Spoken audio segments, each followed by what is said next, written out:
Welcome back to the channel. This is Trendy Storm and you are watching first part of What If Naruto Received Help from Kyuubi during 3 years trending trip. If you enjoyed this video, please like, share and subscribe to this channel. Now wasting no more time, let's start the story. In the land of fire, the day was lovely. Only a few fluffy white clouds were floating here and there in the deep blue sky, where the sun was shining brightly. And it was on this lovely day that two individuals were driving out of the country and toward the north. One of the two travelers was tall and had a mane of spiky, unruly white hair tied in a long ponytail. A horned Hide.8, made of steel and engraved with the kanji for oil, held the hair on the front. He wore arm guards, a large scroll he carried on his back, a red haori with 2 yellow circles on either side, a green kimono and matching pants tied with a black belt, and a mesh shirt underneath. He had a wart on the left side of his nose and red spots running down his eyes. A 13-year-old boy with bright blue eyes, 3 whisker marks on each cheek, and poor fashion sense was the youngest and, by far, the shortest traveler. He was dressed in a bright orange and blue jumpsuit with a white collar, a red whirlpool insignia on his back, a white swirl on his left arm, orange pants with a shuriken holster and bandages on his right leg, and blue sandals. At the moment, said boy, whose name was Uzumaki Naruto, was talking non-stop and bugging Jiraiya of the Sannin, toad sage of the fabled Mount Myoboku, and self-described super pervert, his traveling companion, for a training session. The two shinobi have been traveling for roughly a week and are currently on a training trip that will last for 2.5 years. And they continued to do nothing but walk and camp, which led to the current state of affairs and greatly irritated Naruto. Damn it, Ero. Sennin. Teach me just you. It's been a whole week and you still didn't teach me anything. I wanna train, ya know. Said Ero. Sennin was so absorbed in his thoughts that he failed to hear his students' irate demands. Jiraiya took Naruto on this training trip in part to assist him in mastering the power of the beast that was imprisoned inside of him. In fact, Naruto was a Jinchuriki, a human with a biju, a living, conscious mass of chakra with tremendous power. A group of mercenary with unclear intentions, made up of dangerous S-rank Nukenin, the Akatsuki, were hunting the blonde boy because he was carrying the Kyuubi, the most powerful of them all. Naruto would have an easier time defending himself if he could use the Kyuubi's power. As a result, Jiraiya, who held the key to unlocking the seal that restrained the Kyuubi, was pondering whether or not doing so would help his blonde pupil better control the biju. The risks were high because, although the beast's chakra was extremely powerful, it also dispersed a sinister feeling and a lot of killing intent in the air, which he suspected was the fox's influence.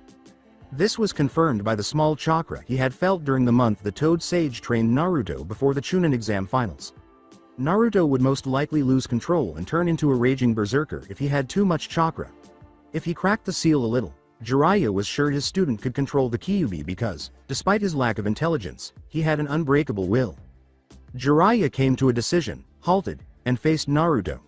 The boy instantly forgot his irate mood and became cheerful upon realizing that his master had finally given in to his ill-considered request to teach him something cool. Naruto raised his fist resolutely and exclaimed, "Finally, you're going to teach me a kick-ass just you? I'll have it down in no time, Ero. Sennin, believe it." "Yes, I'm going to teach you something," Jiraiya replied, "but it's not a jutsu." The boy inquired curiously, "Huh? Then what is it? A new cool taijutsu move?" "Nope. Not that either. I'm going to teach you how to control the chakra of the Kyuubi." Naruto's expression changed from bewildered to a little scared. He had repeatedly used the chakra of the beast that was sealed inside of him, and as he felt the power coursing through his body, he also sensed the demonic presence that it carried. The presence that heightened his animal instincts, evoked his darkest feelings, and urged him to kill his opponent. Although it had occasionally been challenging, especially during his battle with Sasuke at the Valley of the End, he had always been able to maintain control over the Kyuubi. Naruto smiled broadly, toothily, but with a hint of uneasiness, trying to conceal his nervousness behind a facade of confidence. "Huh? Are you sure? I don't really need it, ya know. I'm plenty strong by myself." Jiraiya was not duped by his pupil's behavior. Naruto had a lot of potential, it was true, but it was a huge waste not to use the Kyuubi. Furthermore, Naruto needed 2.5 years to develop the strength necessary to defend himself against the Akatsuki, despite receiving the most intense training in the world. This power was necessary for him. "I know you're scared," Jiraiya said to Naruto, causing the blonde knucklehead's mask to fall on him to look down. "But I have faith in you. And I'm not the only one. The Yondaime Hokage too had faith in you when he sealed the Kyuubi inside out of you." The blonde genin looked up at the sage's self. assured smile at the mention of his hero. Besides, if you learn to control the fox's chakra, you will most likely be able to resist its influence easily. And a wicked grin spread across Jiraiya's face. Imagine all the girls you could get when you'll boast about how you can control a demon's power. You'll have your own harem. A vein was beginning to pulse on Naruto's forehead, and his eyebrows began to twitch violently. He screamed, "Stop daydreaming, you perv," at his laughing master. After controlling his perviness, Jiraiya cleaned his bleeding nose and put on a serious expression that contrasted sharply with his previous one. It won't be easy, and with your current strength you probaby won't be able to use a large amount of demonic chakra, but this training will eventually make you extremely powerful. You may even surpass the Ondaime, if you manage to survive it, one day, Jiraiya said to Naruto. Naruto's doubts and fears were allayed by the sage's boasting. The blonde genin straightened up and looked directly into his teacher's eyes with a newfound resolve. "I'll do it," he shouted. "I will control the Kyuubi's chakra and I will become strong enough to protect all my precious people and to bring Sasuke back, and then I will become Hokage. Believe it." Jiraiya grinned with pride at his pupil's declaration. Apart from attractive women, Jiraiya liked people with courage, and Naruto was a shinobi who possessed courage. Much like Kushina and Minato, the Toad Sage pondered. He was unable to inform Naruto about them, though. Not just yet.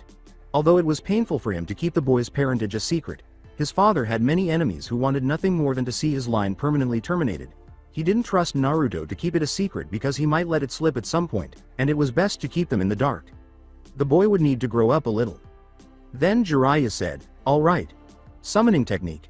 He slammed his palm on the ground after biting his thumb so forcefully that blood was drawn, then performing a series of hand seals so fast that Naruto missed it even though he knew the jutsu. Under Jiraiya's hand, smoke burst, and when it subsided, a black and orange toad with odd rings around his abdomen was visible sitting on the ground, his face displaying annoyance. "What do you want, Jiraiya? If you summon me of all toads, I guess it has to be So Medding in relation with the Hake no Fuin. Whatever it is, I think it's a bad idea," replied the summoned toad. Ignoring the toad's viewpoint, Jiraiya said, "Hello to you too, Geratora. I need you in order to open the seal a little bit. I want to see how much of the Kyuubi's chakra Naruto can handle." The now named Geratora croaked loudly. "What? So you finally lost it after getting beaten into a pulp countless times by the women you peeped on? That's crazy, Jiraiya. And you even summon me when the boy is right here. This is madness," he said, observing Naruto, who had been silently observing the conversation between the sage and his summon with an inquisitive expression. "Calm down," Jiraiya said authoritatively. "I need to see where the shrimp's limit is, so give me the key. I'm sure the shrimp can resist a small dose of the fox's chakra." The toad complained and protested for a while, but Geratora eventually gave up because of Jiraiya's seriousness and belief in his student's strength. Fine. But I still have my doubts. I'm pretty sure something bad will happen, but since you want it so bad, here's your key." The toad's abdomen then opened, revealing a complex sealing matrix and a blank square above it. A large scroll then began to appear between the metallic rings and stopped. Before the scroll closed and Geratora shrank to his normal size, Jiraiya glanced at the formula and then put his right hand in the square, briefly causing his finger to glow blue with chakra. "There you have it. Now, I'm gone before I'm caught in whatever your experiment with the fox is." And the toad vanished in a cloud of smoke, having no other way to say goodbye. Jiraiya looked over at Naruto, who was growing irritated. "Are you done yet, Arrow? Sennin? I want to start my training someday, ya know?" "Yeah, I got what I needed," the toad sage responded. "We won't do that now in the middle of the road. There's an old keep not too far away from here. It'll be good enough to start your training and as a shelter for the night. Let's go." The sage and his pupil were now sitting in front of one another in the center of the court, having swiftly made camp in the remains of the fortress Jiraiya had mentioned. Jiraiya looked at Naruto's resolute face. The toad sage knew that although there was still a hint of fear in his blue eyes, it would not be sufficient to cause him to retreat. But before they began, he made the decision to say a few words of encouragement. "I don't really know what you will go through when I open the seal, but I will repeat myself. I have faith in you. I am sure you have in you what is needed to keep the Kyuubi in check." Naruto smiled when he heard his teacher's praise. "Don't worry, Arrow. Sennin, I won't disappoint you." Jiraiya couldn't resist grinning. When motivated, the blonde midget in front of him would never back down from a challenge. "I know that. Now show me your seal." Naruto lifted his jumpsuit and the shirt underneath to reveal his bare stomach as instructed by his master. He began to shape chakra while keeping his eyes focused. causing the 8 trigrams seal to materialize. Jiraiya furrowed his brows in focus as he carefully placed the key in his right hand on the seal and opened it slowly. It should be mentioned that Jiraiya was a very strong shinobi and a Sannin. Since the passing of his late student Namikaze Minato, he had unparalleled experience with seals. A small alteration wouldn't be too difficult, even for a seal as complex as the 8 trigrams seal. However, he was only human, and as such, he had flaws. Jiraiya would occasionally make a mistake.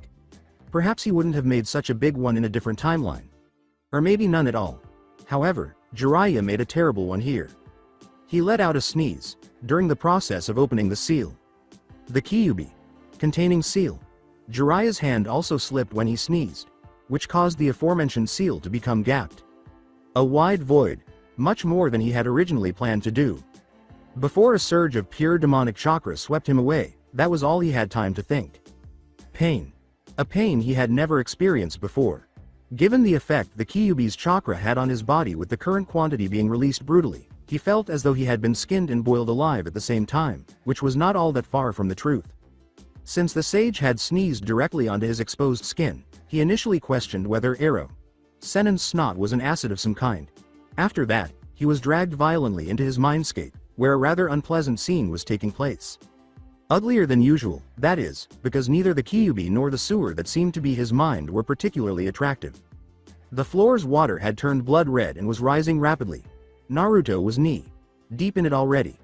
The cage's bars, which stood in for the seal, were rusted. The most concerning aspect was that the Kyuubi was grinning maniacally, or rather, a crazy fox. In his deep, menacing voice, the demon uttered, well, look what we have here. A little worm who thought he could control my power. I should thank your idiotic teacher, Ninjin.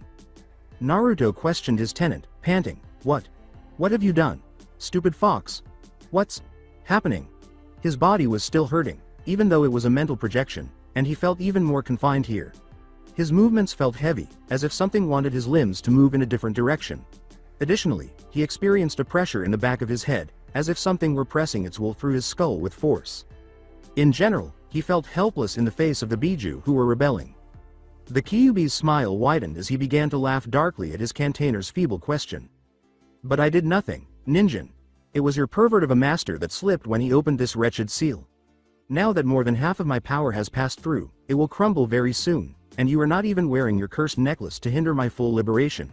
The demon replied with obvious glee. In fact, Naruto was not sporting the necklace he had obtained from Tsunade following his Rasengan mastery. This necklace, which had once belonged to Senju Hashirama, the Shodai Hokage, was still holding some of his chakra, which he used to defeat the Biju using his special wood-style Kekkei Genkai. In order to get a sense of the true extent of the young Jinchuriki's control over his tenant, Jiraiya had wanted to conduct a test without the necklace because he believed it would stop the Kyuubi from possessing Naruto. Additionally, Naruto's own mindscape began to fight him just when he thought things couldn't get any worse. He was propelled towards the seal itself by the chakra, representing water seeping through the cage's bars, which raised him to the proper height as though it were alive. Now, I know that you are going through unimaginable pain because of my power. The Kyuubi growled maliciously. We both know that you won't be able to contain me forever, so why not end your torment now? Free me, and I'll give you a swift death. Against his will, Naruto's arm began to slowly rise, his fingers reaching for the paper that contained the Kyuubi prisoner. The blonde ninja was helpless because the demon fox was controlling his own body, or its mental manifestation. His final thoughts were certain to be of his teachers, to whom he had failed, to his friends, to whom he would never again see, to Sakura, to whom he had failed to fulfill his promise, and to Sasuke, whom he was unable to save from Orochimaru. Before he could open the seal, however, he felt a hand grab his arm. He then felt something pierce the air and swiftly pass him in the direction of the Kyuubi. Before he knew it, Naruto was lying on his back in the water on the floor, which had reverted to its normal state, and two strangers were watching him. The first was a tall, attractive man with cerulean eyes and shoulder-length spiky blonde hair. In addition to his traditional Konohajunin attire, he was dressed in a long white haori that was closed on the front by a thin red rope and had red flames adorning its edges. The second was a stunning woman with dark blue eyes, long red hair, and a slim yet feminine figure. She wore lavender sandals, a black wristband on her left arm, and a white sleeveless blouse underneath a green dress. But the most striking feature of this woman was the many chakra chains that protruded from her back. The rest of Naruto's mindscape was able to return to its normal, tranquil state because the Kyuubi was currently restrained by said chain, which also kept his chakra behind the seal. But right now, the blonde genin was going crazy. His mindscape was filled with people, individuals he had never met before, and yet. However, he felt odd about this man and this woman for some reason. Made him feel serene and secure, as though nothing would go wrong. They caused him to feel valued and desired, cherished. Maybe it was the way they gazed at him. He was not accustomed to such stares. People used to regard him with contempt, hatred, or apathy when he was younger. Those appearances were gradually fading as I grew older, but they persisted. People have finally begun to view him with pride, affection, and occasionally admiration ever since the Chunin exams and his battle against Hyuga Neji. This was especially true when rumors circulated that he was the one who had vanquished the ruthless Sabaku no Gaara. A few irate or hateful faces were still occasionally seen, but far fewer than previously. However, Naruto was actually frightened by the love and care in the man and woman's eyes. It was the first time anyone had ever looked at him that way. Before he could consider this further, the woman began speaking in a kind and comforting tone, which attracted Naruto to her right away. "I'm so happy to finally meet you, Naruto." He had to suppress the impulse to rush over to give this woman a bear hug. He was unfamiliar with her. Now he could not afford to drop his guard. Naruto questioned, "Who are you? What are you two doing in my mind?" To his surprise, the two strangers began to laugh, but not in a way that made fun of him. The laugh was melancholy. He was able to identify it with ease because he had frequently heard it come from his own lips. Naruto looked at the man more closely and suddenly thought he recognized his face, quite familiar, as if he had witnessed it every day of his childhood. Above Konoha, something carved into a cliff. The blonde genin couldn't help but say incredulously, You're the Yondaime Hokage," with a puzzled look and a trembling finger pointing at the man in question. A mixture of surprise, awe, fear, and confusion caused the now identified shinobi to laugh, this time in amusement at the face Naruto was making. "Yep, that's me," he confirmed, "but it feels kind of weird being called by your title by your son like that." Naruto questioned, "What? Your son?" The expression the blonde boy was making at the moment, "No, it's not real.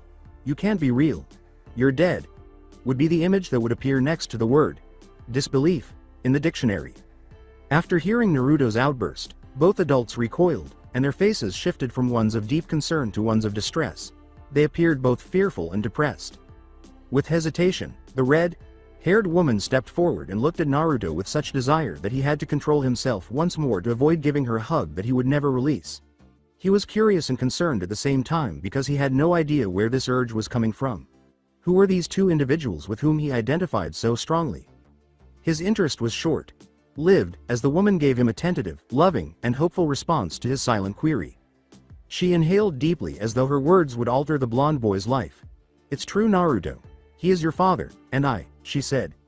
"Yes, it would." She then appeared to resolve herself, and she concluded, "I am your mother," with greater assurance, a tiny but lovely smile, and a hand over her heart. Naruto's eyes grew wide, and tears and hope began to well up in his eyes and heart, respectively. Was it accurate? Could these two individuals, one of whom is the Yondaime Hokage, no less, be? "We are your parents." Jiraiya's memories were hazy for a short while. Did Tsunade catch him snooping once more? Or did Gamabunta decide to fire his summoner because he had finally had enough of him? Jiraiya was suddenly acutely aware of the oppressive feeling floating in the air and the evil chakra swirling everywhere in the court of the now even more ruined keep. He shook his head to get rid of the dizziness caused by his sudden encounter with a stone wall, but what he was most aware of was the dark five-tailed figure that was steadily growing larger standing on all four in front of him. The sage quickly fled, only to be decapitated by the clawed hand of the former Naruto.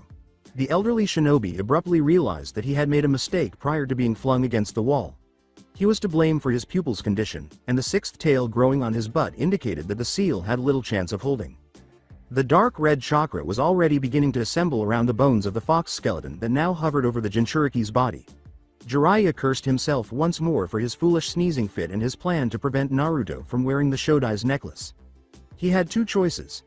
Either stay and probably die attempting to seal back the Kyuubi inside Naruto, or at the very least, end his suffering, or run away to Konoha to report his failure and be killed by Tsunade. It was not for nothing that he regarded himself as a courageous shinobi. He would remain. Jiraiya pumped his chakra into his legs in preparation for what would likely be his final battle.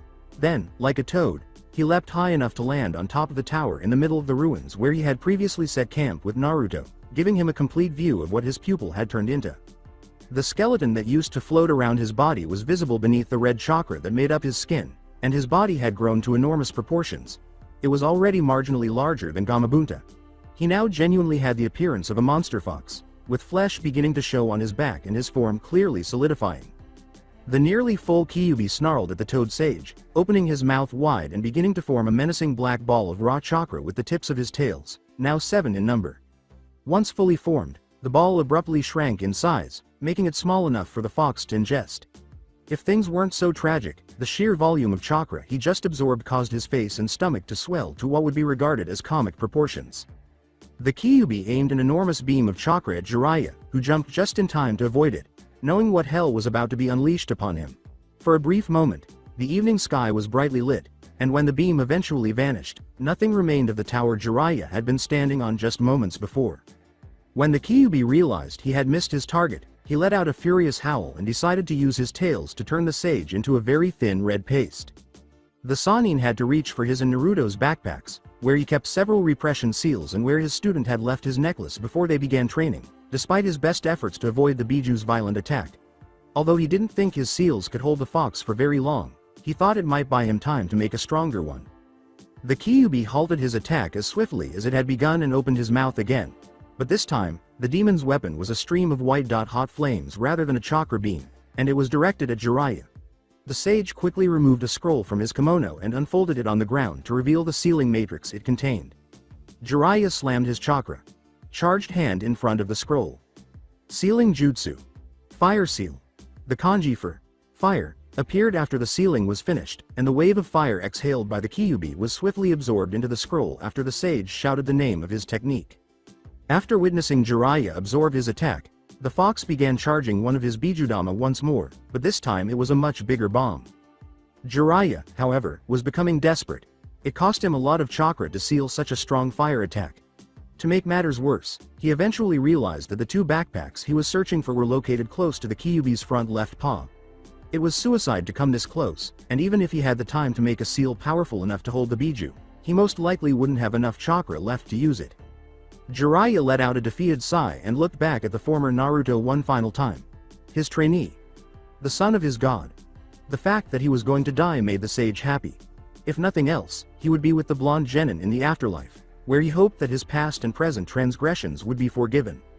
Although the main goal of this training trip was to strengthen Naruto so he could take on the Akatsuki, Jiraiya also used it as an opportunity to make up for the time he had lost with his godson. He felt terrible about leaving Naruto to grow alone and despised by most of the villagers, even though he knew that Konoha had needed his spy network more than ever after the Kyuubi's attack and Minato's death, and that it was his responsibility as a leaf shinobi to protect the village before anything else. Although he had visited him in the village and sent him a few gifts for his birthday, he had never shown up. He was aware that doing so would have prevented him from ever being able to leave his godson alone while on a protracted mission. He was also betraying his pledge to Minato and Kushina to raise Naruto in the event that something happened to them, which still caused him great pain. Having a godfather had been his responsibility. However, it came after his shinobi duty. It was the ninja world's sad reality.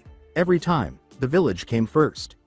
However, the training trip was the ideal way to combine the two while also strengthening the bond with Naruto. He could occasionally be noisy and obnoxious. Or more accurately, constantly, but he was also driven and passionate, and his smile was infectious. Similar to his mom. Speaking of which, Jiraiya harbored strong doubts that Kushina would allow him to retain his manhood, or any other part of his body, after she found out that he was the cause of her son's death, so he hoped that castration would not be painful in the afterlife. It was all due to a foolish sneeze, however, it wouldn't matter much in the near future. The fox's resurrection would be complete if the final tail and fur were added to the now 8-tailed Kyuubi's body, which was made entirely of flesh instead of raw chakra. To Jiraiya's surprise, however, the Biju was about to unleash his now fully charged Bijudama when he abruptly collapsed and vanished in a cloud of smoke, leaving only an unconscious and nude Naruto lying in the center of the destroyed fortress. Jiraiya got up quickly and ran to Naruto's side. He knelt beside the blonde and immediately began searching for any indication that his godson was still alive. He was relieved to feel a steady, albeit weak, pulse. Jiraiya muttered in exhaustion, thanked Kami. In addition to the fear of having seemingly killed Naruto, The sage was exhausted from escaping the smashing tails and applying the fire seal to the Kyuubi's blazing torrent. He needed to check one last thing, though. Jiraiya was puzzled when she noticed that the 8 trigram seal was gradually closing. He was a seal master, but he didn't understand how this could be. Perhaps Naruto had already visited the mindscape he had mentioned just before summoning Gamabunta for the first time, and something was going on there. There was nothing else he could think of. He hoped his godson would be okay, whatever was happening. At last succumbing to his fatigue, Jiraiya collapsed beside his unconscious pupil, reaching the same realization that his sensei, the Sandaime Hokage, had reached earlier. "I'm getting too old to put up with this. We are your parents." Naruto nearly passed out when he heard this simple sentence. His face showed a range of emotions, which flashed rapidly in his eyes and thoughts: happiness, disbelief, fear, confusion, anger, and sadness. He had parents. The Yondaime was his father, however. It was not feasible. How did they end up here? And why? Did the Kyuubi pull a ruse? He couldn't possibly be Yondaime's son, could he? Could his own son be left alone in a village that rejected him after the Yondaime sealed the Kyuubi in him? What about his mom? Was she also dead? Was he deceased? However, the Kyuubi was still bound by the chain that hung from his mother's back, and he was still in his mindscape. His parents were both holding their breath, but it didn't really matter because they were dead. Even after you pass away, some habits are difficult to break. Minato and Kushina were terrified. What would their son think? Would he accept them in spite of the weight they had placed on his shoulders on the day of his birth, or would he hold them responsible for the miserable upbringing he endured in which they had seen in his recollections? Naruto was unable to decide how to respond. His feelings were jangled. One would be replaced by another when he felt he had made up his mind. But at last, he made up his mind. Anger was his choice. He demonstrated this by kicking Minato as hard as he could in the most delicate part of his body. The Yondaime did nothing to stop his son from kicking his head, legs, back, and stomach further while he lay on the ground in agony while clutching his genitalia. Naruto was not really to blame. Kushina gasped as she watched her son kick her husband violently in his family jewels before attempting to hold the enraged blonde boy back. They had hoped that perhaps he would ask questions before letting loose his righteous rage, but they had both expected him to react that way. Naruto chose to express his rage after growing weary of kicking Minato. "Why? Why did you seal the Kyuubi inside of me if I am your son? How could you do this? Do you know how hard it was for me? Do you? I was either ignored or outright hated by the villagers. I barely had any friends at the academy." When Naruto faced the man who had caused his lonely upbringing, the tears finally came. His hero. His dad. He understood if he harbored resentment toward the Yondaime, but as Hokage, it had been his responsibility to defend the village at all costs. The Sandaime had told him that this was the only way to stop the Kyuubi. After giving it some thought, Naruto realized that the old man was undoubtedly aware of his parents but had never informed him. When Naruto inquired about his family, he only replied that they perished in the Kyuubi's attack. Technically, it was only a portion of the truth. The young ninja became even more irate upon realizing that the man he perceived as his grandfather had concealed his parents' identities from him. However, before he could strike out once more, Kushina abruptly embraced him. His rage was gone in an instant. He finally broke down and began sobbing aloud on Kushina's shoulder after feeling his mother embrace him, as if he had seen other kids and something he had yearned for as long as he could remember. She used this time to gently rub his back and speak soothingly to him. "I know you are angry, Sochi. And I understand. Minato also understands. But we never wanted you to suffer like you had. We wanted to see you make your first step, hear your first word, see you out on your first day at the academy. But what we wanted the most was for you to live. Please, Naruto, let us a chance to explain." Naruto lifted his head and met his mother's dark blue eyes, regaining some control over the tears that were streaming down his face. Between sniffles, he uttered, "Why? I just want to know why." After he stood up shakily, Minato answered him instead of Kushina. "Because. I couldn't ask for other parents to sacrifice their child. As the Hokage, it was my duty to defend the village. Even at the cost of my life. And, unfortunately, my son's happiness." He began with a tearful expression. But as he knelt next to Kushina, he began to smile proudly at Naruto, saying, "And because I knew that you would be able to keep the fox's influence at bay. You are our son after all." However, Minato's face went gloomy once more as he said, "There is also more to the Kyuubi's attack than just the fox's desire to destroy Konoha. Yet I would have enjoyed to turn your accursed village into ashes. Yondaime, Kushina." The trio turned to see that the Kyuubi had gotten his head up despite the chain around his neck and was now glaring at the parents and child who had been reunited. Kushina glared back at the Biju, hissing, "I certainly didn't want to see you again after putting up with your furry ass for so long, Fox."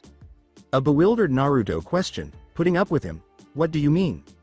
Kushina looked back at her son with regret. "You are not the first Uzumaki to contain the Kyuubi. I was his Jinchuriki before you, just like Uzumaki Mito, the Shodai Hokage's wife, was before me," she replied. Naruto's face was etched with shock upon hearing his mother's confession. Was he the only one who had been cursed with the fox? Had his mom been, too? However, something wasn't quite right. "But if you were containing the Kyuubi, how could he have attacked Konoha?" asked he. Minato responded to him once more. "That was what I was going to explain, before we were rudely interrupted." He replied with his own glare, "When a female Jinchuriki is about to give birth, the seal containing the Biju is weakened, because the chakra is more focused on the baby than on the demon. And it was at this moment, just when you were born, that a masked man appeared out of nowhere." With a few asides from Kushina, Minato continued to describe how this man had threatened and nearly killed Naruto, abducted Kushina after diverting his attention, and then released the Kyuubi from her. Unbeknownst to them, the fox was also paying close attention, as was the blonde genin. In all honesty, his recollections of that evening were hazy.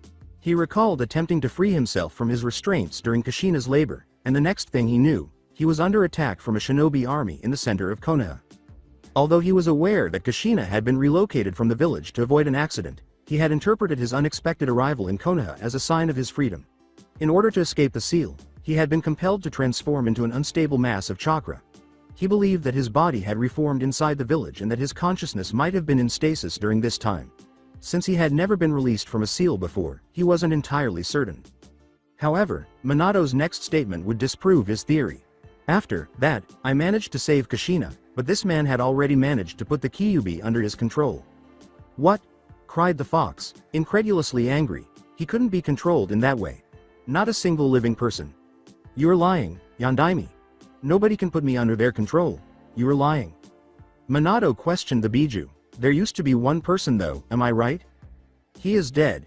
You know that very well, Yandaime.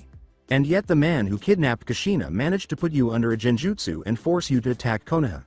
And, when I thought him later on, he did not deny being Uchiha Madara after I questioned him." The Kyuubi roared in denial. "No, he can't be alive. I saw the Shodai kill him. He can't be alive. No way. There was no way this man could be resurrected." However, that would account for his difficulty recalling what had happened this evening. A Sharingan had gotten him placed under a genjutsu. The conflict between Senju Hashirama and Uchiha Madara had been similar. The only thing he remembered before being bound by Hashirama was meeting Madara and being treated like a dog. The Shodai had used his wood style to restrain him and had allowed his wife Mito to seal the fox inside herself due to his power. His recollections became very few after that. He had only realized that Madara could enslave him with the power of his eyes when Mito had told him about the fight between the two shinobi when she had first entered her mindscape. He had never been so furious as he was after hearing this news. He could be controlled by a human. Furthermore, he had been completely unaware of it. It was absurd to believe that a cruel and miserable creature like a human could dominate him. At least Madara was dead, and the fox had been able to witness his death because his grip on the Kyuubi had finally become weak. However, he managed to survive and was once more vying for power. But Naruto was becoming increasingly perplexed. "I don't understand. Who was this Madara guy? He was one of the two founder of Konoha, along with the Shodai, Senju Hashirama." Kushina continued. "He was also the strongest among the Uchihas. But, after the foundation of the village, Madara went rogue, and eventually he was defeated by Hashirama at the place now known as the Valley of the End. Defeated, but not killed, it seems." The Valley of the End, Naruto thought. A few months ago, he had fought Sasuke there and almost lost his life attempting to return him to Konoha. Minato said, "Now you understand why I had to seal the Kyuubi inside of you, Naruto. I had to stop him from going on a rampage and stop Madara from controlling him, but it was also a way for me to protect you. Keep me safe. How would I be protected if I sealed a demon inside of me?" Naruto asked, feeling his rage building once more.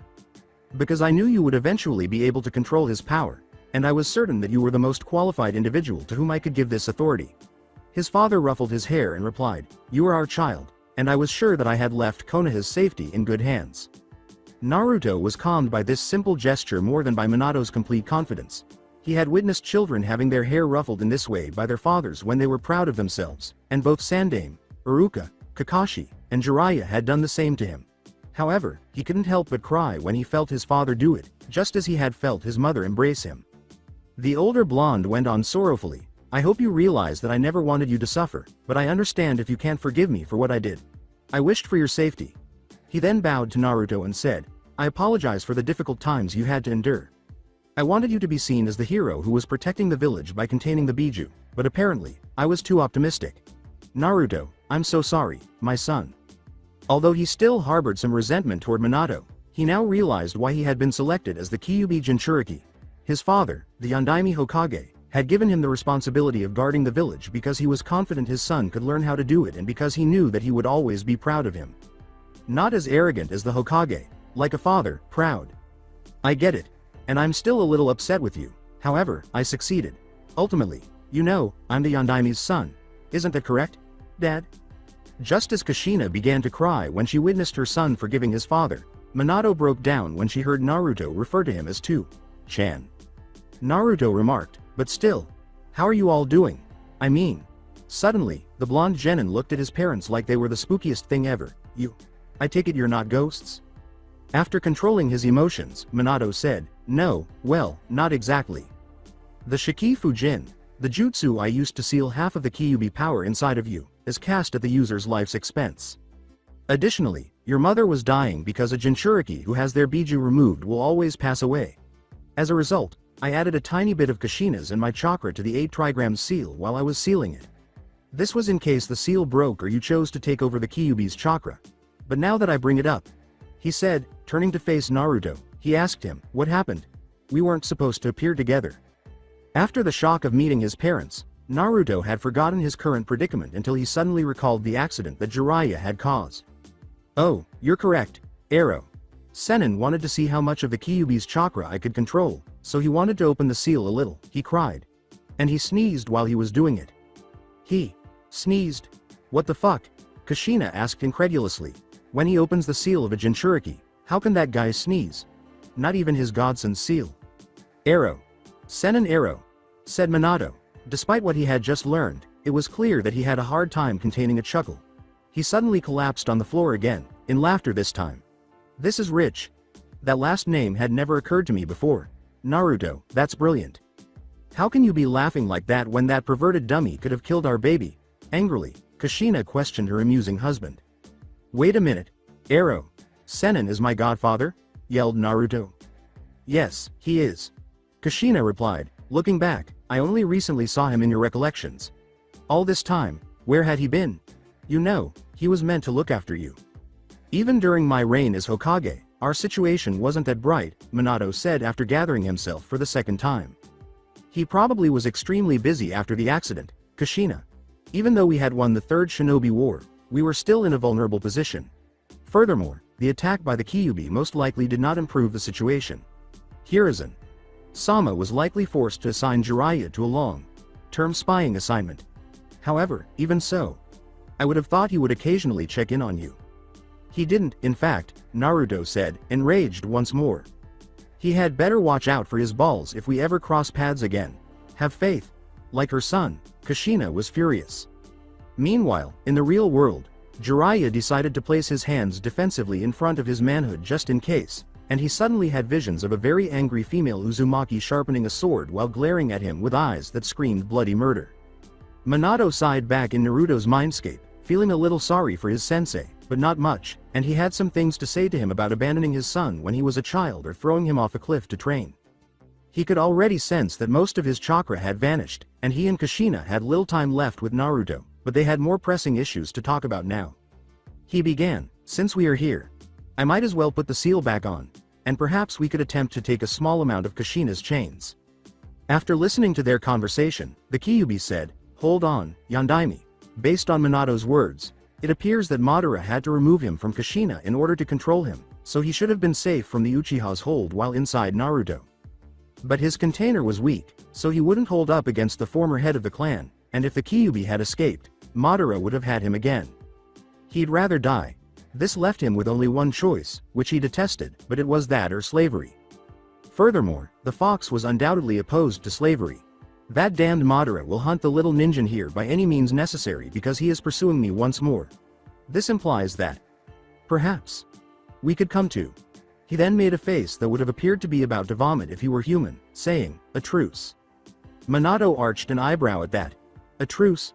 However, I assumed you desired freedom. Yondaime, I still want to. However, Madara will actually control me with his miserable eyes if he manages to catch me again. Furthermore, I genuinely don't want to submit to that man's authority. However, based on your story, I believe that if I am sealed, he cannot control me, which implies. This implies that you are safe as long as you are enclosed within me, correct? Naruto, who had arrived at this conclusion on his own, said. You are not as stupid as you look, Ninjin, the Kyuubi said, staring at him with a hint of surprise. Yes, it appears that keeping me inside of you is the only way to keep Madara at bay. Regretfully, even for a human, you are incredibly weak. Hey, I am neither weak nor stupid, have faith.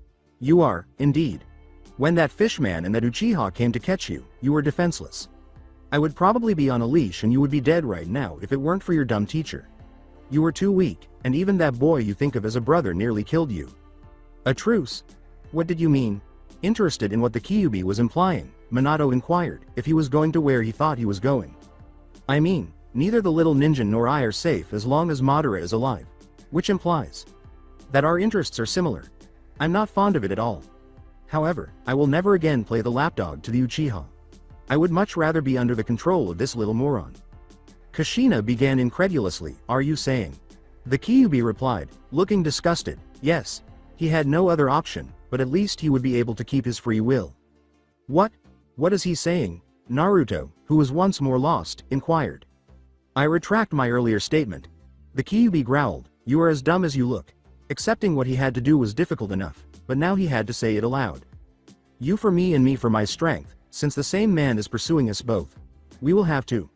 The fox's vulpine face was filled with disgust as he said, work together. He appeared to be about to vomit again. Collaborate? Do you mean that I can have any chakra I desire? A giddy Naruto asked, fearing that if he used too much of the Kyuubi's chakra, it would take control of him, but if they were cooperating, that was not a concern, was it? But the Kyuubi had no intention of doing this. No, I will not be used as a chakra battery to perform one of your foolish jutsu moves. I'll let you use a tiny portion of my chakra, and if you show that you're strong enough, I might give you more. In addition, I'll have other presents to share with you, but I also anticipate that you will make some compromises. The Kyuubi letting him use a small portion of his chakra as he saw fit was already a pretty good deal, but the last thing the fox said worried him a little. Naruto simply nodded, not saying anything that would further enrage the Biju. What kind of concessions are you referring to? Ninjin, we'll talk about that later. The Kyuubi then glared at Kushina while still securing him with her chakra chains, saying, I still have a lot to think about, and I still have to deal with the fact that I am forced to share a part of my strength with a shrimp like you. Could you free me now? I'm going to stop trying to get out of here. That is, until we deal with Madara. After giving him a suspicious look and nodding, the chains moved back into her back, allowing the Kyuubi to finally move deeper into his cage and into a more comfortable position. The fox growled, now, leave my sight. I saw you enough when you two were alive. In the limited time you have left, say whatever you want to the little ninja. But someplace else. Minato exclaimed, yeah, for once I agree with the fox. How about we relocate? The sewers vanished when he snapped his fingers, leaving the small family floating in what appeared to be a void where the only objects visible were varying shades of red and yellow, occasionally blending to form a vivid orange. The aura of anger and hatred emanating from the Kyuubi was not particularly pleasant, and the three immediately relaxed. Even though it was warm where they were now, Naruto was depressed because he knew his parents would vanish. Their outlines were becoming hazy and they were already turning slightly translucent. The brief glimpse he had of what his life with his parents could have been was insufficient because, despite his initial anger, he knew that he would miss them terribly. As an orphan, he had always dreamed of having a family, perhaps even more than being Hokage, and now that he had a taste of what it was like, he wanted more. In desperation, he threw himself at his mother and gave her a tight hug. Fortunately for her, Kushina was a shinobi, but even so, Naruto's embrace was intense. Please don't leave, Dad, Mom, I hardly had time to get together with you. His parents, who were as sad as Naruto because they had wanted to raise their child, were also crying openly. Kushina and Minato, who were both orphans and among the last of her clan, had been ecstatic to learn that she was expecting. However, Madara had deprived them of that. The last devoted Uchiha had said that their circumstances were entirely different and that they could never understand him, never experiencing the anguish of losing someone, because he had never had anyone. Naruto now understood Sasuke's desire for vengeance, and he was crying in his mother's chest. However, he now realized that Naruto also desired retribution and that he would be accompanied by a Biju, albeit a reluctant one. Kushina could not blame her son for his anger. In fact, she was angry herself, but she refused to let it ruin the little time they were permitted to spend together as a family. She felt her son trembling with rage and gently rubbed his back to calm him. "I understand your feelings, Sochi," she said softly, "but try not to let your anger control you. Avoid being like Sasuke, your friend. You will still be influenced by the Kyuubi's chakra even if he consented to let you use a portion of it." A little more composed, Naruto looked up into Kushina's tender eyes with tears in his eyes. Seeing so much love for him felt strange, but in a good way. He could get used to it. However, if someone ever looked at him that way again, it wouldn't be his parents, and that was awful. "What? What are you saying? I'll be alright if he allows me to use his chakra, right?" he inquired. Since a Biju is composed of chakra, his chakra will always carry a small portion of his consciousness in its flow. "Not necessarily," she replied sadly. "You will still be impacted by the Kyuubi's bloodlust even if he gives it voluntarily." "But then, how can I resist his influence?" Desperately, Naruto questioned. If he could still be possessed, what good would the fox cooperation do to him? "Something exists that can repel the demon's wrath," Kushina said, "but you can only get it from another person." He glanced at Minato, who was grinning as he watched the mother-son moment. It was crucial that his wife shared her experience as a Jinchuriki with their son because it would be extremely beneficial to him in the future. "What is it?" "Easy, it's love," was it Naruto's somewhat bewildered expression. "Sochi, don't undervalue its power. Even more than my special chakra, your father helped me keep the Kyuubi in check." Kushina told her son, "Find someone who will fill the hole in your heart, and you will be able to resist the hatred of the Kyuubi. I've learned this from Mito Sama, and I'm sharing it with you now." Then, using all the strength her rapidly deteriorating chakra made body could muster, she gave her son a hug in return, pulling Minato into the embrace as well. Naruto realized that it was time to say goodbye to his parents, whom he would not see again until he joined them in the afterlife, if there was one at all. At the moment, he was completely preoccupied with his parents' parting remarks and did not want to consider the possibility of doing so. "Naruto, I really don't have anything more to say." According to Minato, who was gradually losing his voice, "Your mother said it all. The only thing I could add is, once more, my apologies for what I had to put on your shoulders the very day you were born. However, I can say that you developed into a young man I am proud to call my son in spite of all the difficult times you had to endure." Naruto couldn't stand it any longer, and he couldn't let his tears fall again when he heard how proud his father was of him. The blonde genin could hardly see his parents over the vibrant background of his mindscape, so it sounded like a whisper when Kushina said, "Don't be too sad, Naru-chan. Just remember what I said about love, and don't forget to eat veggies and get enough sleep at night," she said, her voice now hardly audible. "I also want at least 4 grandchildren, you know." She laughed tearfully as she continued. Their presence was still there, fading far too quickly, even though Naruto could no longer see them or feel their arms around him. "We will always be proud of you, no matter what," he was able to hear Minato say, "Naruto." And in the blonde boy's ears, mind, and heart, their final words, their very last words, still echoed louder than a thunderstorm, even though they were only a whisper. "We love you, Naruto." The final traces of Uzumaki Kushina and Namikaze Minato vanished with that. And Uzumaki Naruto, the most hyperactive, knucklehead ninja of Konohagakure no Sato and Jinchuriki of the Kyuubi no Yoko, cried aloud in the solitude of his mindscape, feeling vulnerable and alone without the reassuring presence of his parents by his side, the presence he had yearned forever since he understood what parents were. The shock, joy, and pain of meeting his parents and then seeing them go, along with the initial anger he had felt at Minato and the knowledge that he had just been saved from a near full possession by the timely intervention of Kushina's chains, had left Naruto exhausted and he had fallen asleep after crying for what felt like hours. He slept in his mindscape and woke up in the real world, where he was still where he had camped with Jiraiya the day before, except that the old keep was now little more than a pile of boulders in the middle of the woods. He estimated that it was about 4 in the afternoon based on the sun's position in the sky. Wearing his spare clothes, which included black shorts and a plain white shirt with a red whirlpool on the front, Naruto found himself in his sleeping bag, not thinking about where his beloved jumpsuit might be because he had too much on his mind. Naruto had realized much earlier than others that it was useless to cry over your predicament. Of course, he had cried if a whole village, save for a select few, was rejecting or ignoring him, but he knew that crying would not change the situation, so he had toughened up and put on a smile, often a fake one, to hide his pain from his few precious people or to convince himself that he was happy. Luckily, ever since he became a genin, he had needed it less and less, as he gained friends and people began to see him as a person rather than a giant fox prison. It felt both better and worse than before, but now it was weird. He hadn't appeared out of nowhere or been abandoned as a baby. He had parents, and they loved him. However, it had been incredibly brief. His mother asked him not to be so depressed, so he decided to stop crying and treasure the memories of the previous evening. However, he had no desire to smile at the moment, not even to pretend to smile. In addition, he had important things to consider, including a sort of alliance with the Kyuubi, but at the moment he was thinking of a particular man. His father's god. His father had done what he believed was best in a dire situation, and if Naruto needed to use more childish language, Minato had an excuse. Naruto, on the other hand, was not one to harbor resentment, and he had forgiven Minato for sealing the fox inside of him. With all the spying the sage was doing, Jiraiya could very well take 2 hours or so to go and meet up with his godson, the son of his apprentice, right? Didn't he at least let him know that he had family left? To check up on him occasionally?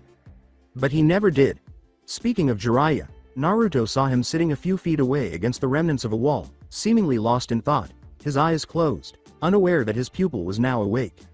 It was a relief that Naruto's transformation had halted, but Jiraiya was thinking seriously at the moment. He couldn't comprehend why the Kyuubi's release had been interrupted so abruptly. Was there a failsafe on the seal?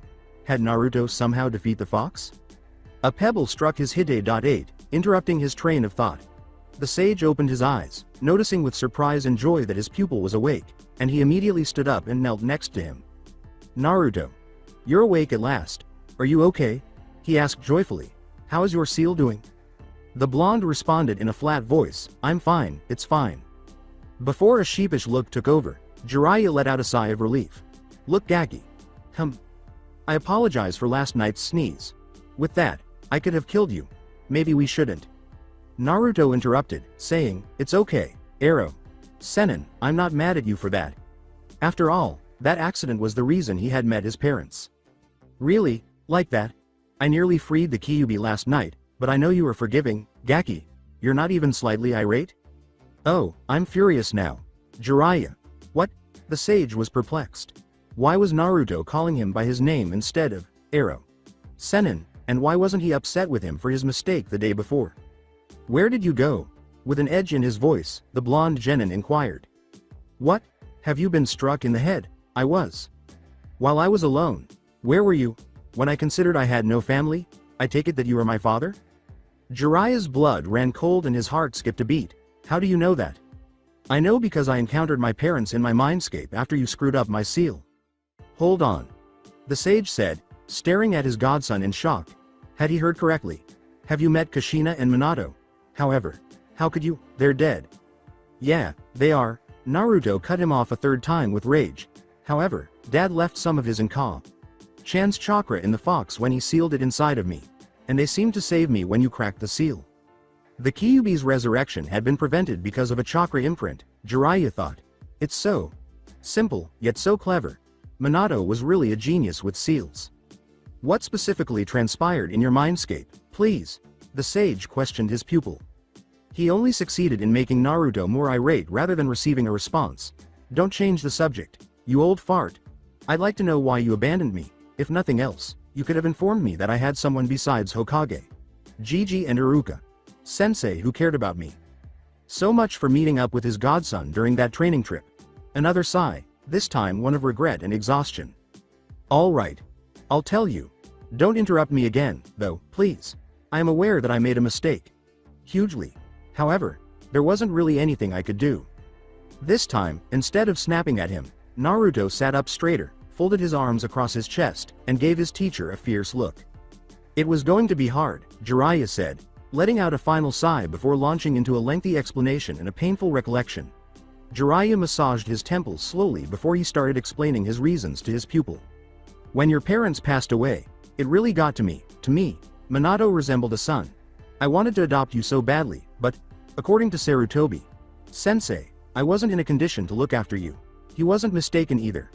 By this time, I was feeling really bad, and the Sandaime wanted me to keep up my spy network. I accepted his promise that he would look after you."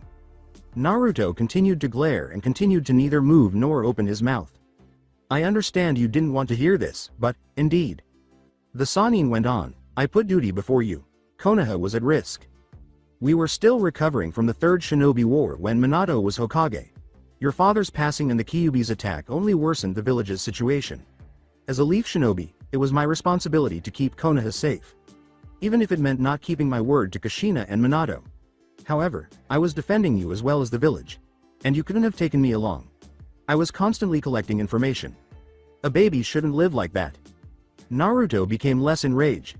Like all ninjas, his godfather had to obey orders, but still. "You could have at least dropped by every once in a while," he murmured. "Yes. I was able to, but I feared that I would never be able to leave you alone again if I ever went to you. Additionally, it was to keep you safe." Jiraiya's statement perplexed Naruto. "My safety? Was it for my safety that they left me alone in a hostile village?" "It was well known that I was your master," the Sannin replied. "Your dad was well known in the ninja world, and he had many enemies, especially in Iwagakure, after he killed 1,000 of their men by himself. After all, I'm quite well known myself. What do you suppose would have happened, then, if the Tsuchikage had learned that the former Yellow Flash Sensei, the Toad Sage, was caring for a blonde child? He probably wouldn't have thought twice about sending assassins after you." Naruto pondered for a moment. He had studied in the academy that the Yondaime Hokage was despised in Iwa due to his wartime exploits, but was their desire for vengeance so great that they would murder a child? "Some people would murder me in order to exact revenge on my father?" Fearing the response, he asked. "Yes." Jiraiya said grimly, "In the ninja world of Naruto, grudges can linger for a long time. Minato is still despised in Iwa, despite his passing. He is also not particularly liked by Kumo. And through the elemental nations, he had many more adversaries than that." The elder shinobi's face changed, and a tiny smile gradually appeared. "I did check up on you, you know," he said. "In fact, I pay half of your allowance each month. I simply believed that it was better to keep my distance. Most likely, I was mistaken. Almost always, I'm mistaken. In addition to preparing you for the Akatsuki, I took you on this training trip in part to make amends with you, to be honest." While their choices may have been dubious, they made them with the best of intentions in mind, and Naruto bowed his head down, shielding his eyes from Jiraiya. He was conflicted once more, as he had been with his father. For his godfather, the blonde boy had one final query. "What about my parents? When did you intend to tell me?" The sage replied, "I wanted to wait until you were a little older. I was afraid you would lose it when you found out that your own father had sealed the Kyuubi inside of you. However, it appears that you handled it quite well. Not so much at first, but, in the end, I can't really blame him because I learned a few things about that night. Like you, he was carrying out his duties," Naruto remarked sorrowfully. Luckily, his godson didn't attempt to shake off Jiraiya's consoling hand on his shoulder. "He must have been pleased to know that his sacrifice would save your life. I'm sure he wanted to protect you by giving you a power that he knew you could eventually master, which is why he sealed the Kyuubi inside of you." A tiny smile couldn't help but appear on Naruto's face. "You're pretty spot on, Arrow, Sennin. You're referring to me in that way once more? Does this imply your forgiveness of me?" Hopefully, Jiraiya asked. Naruto raised his head once more to look into his godfather's anxious eyes, genuinely terrified of being rejected. "Well, you had better put in extra effort to make it up to me because I'm still a little upset." The Sannin let out another sigh, this one of relief. "Thank you, Gaki. How much this means to me is beyond you." "Hey, I thought we were family," the blonde asserted. "We shouldn't continue to be angry with one another." When Naruto said, Jiraiya grinned broadly and said, "Yeah, you're right, we are related." He was no longer alone, and the blonde Jinchuriki smiled back with one of his own. The tension eased, and the two at last relaxed. This time, Naruto told Jiraiya what had happened in his mindscape, and he left nothing behind. The Sannin's reaction ranged from a mixture of empathy and amusement when the blonde told him where he kicked Minato to one of disbelief and concern after learning about the events of the fateful night of his birth.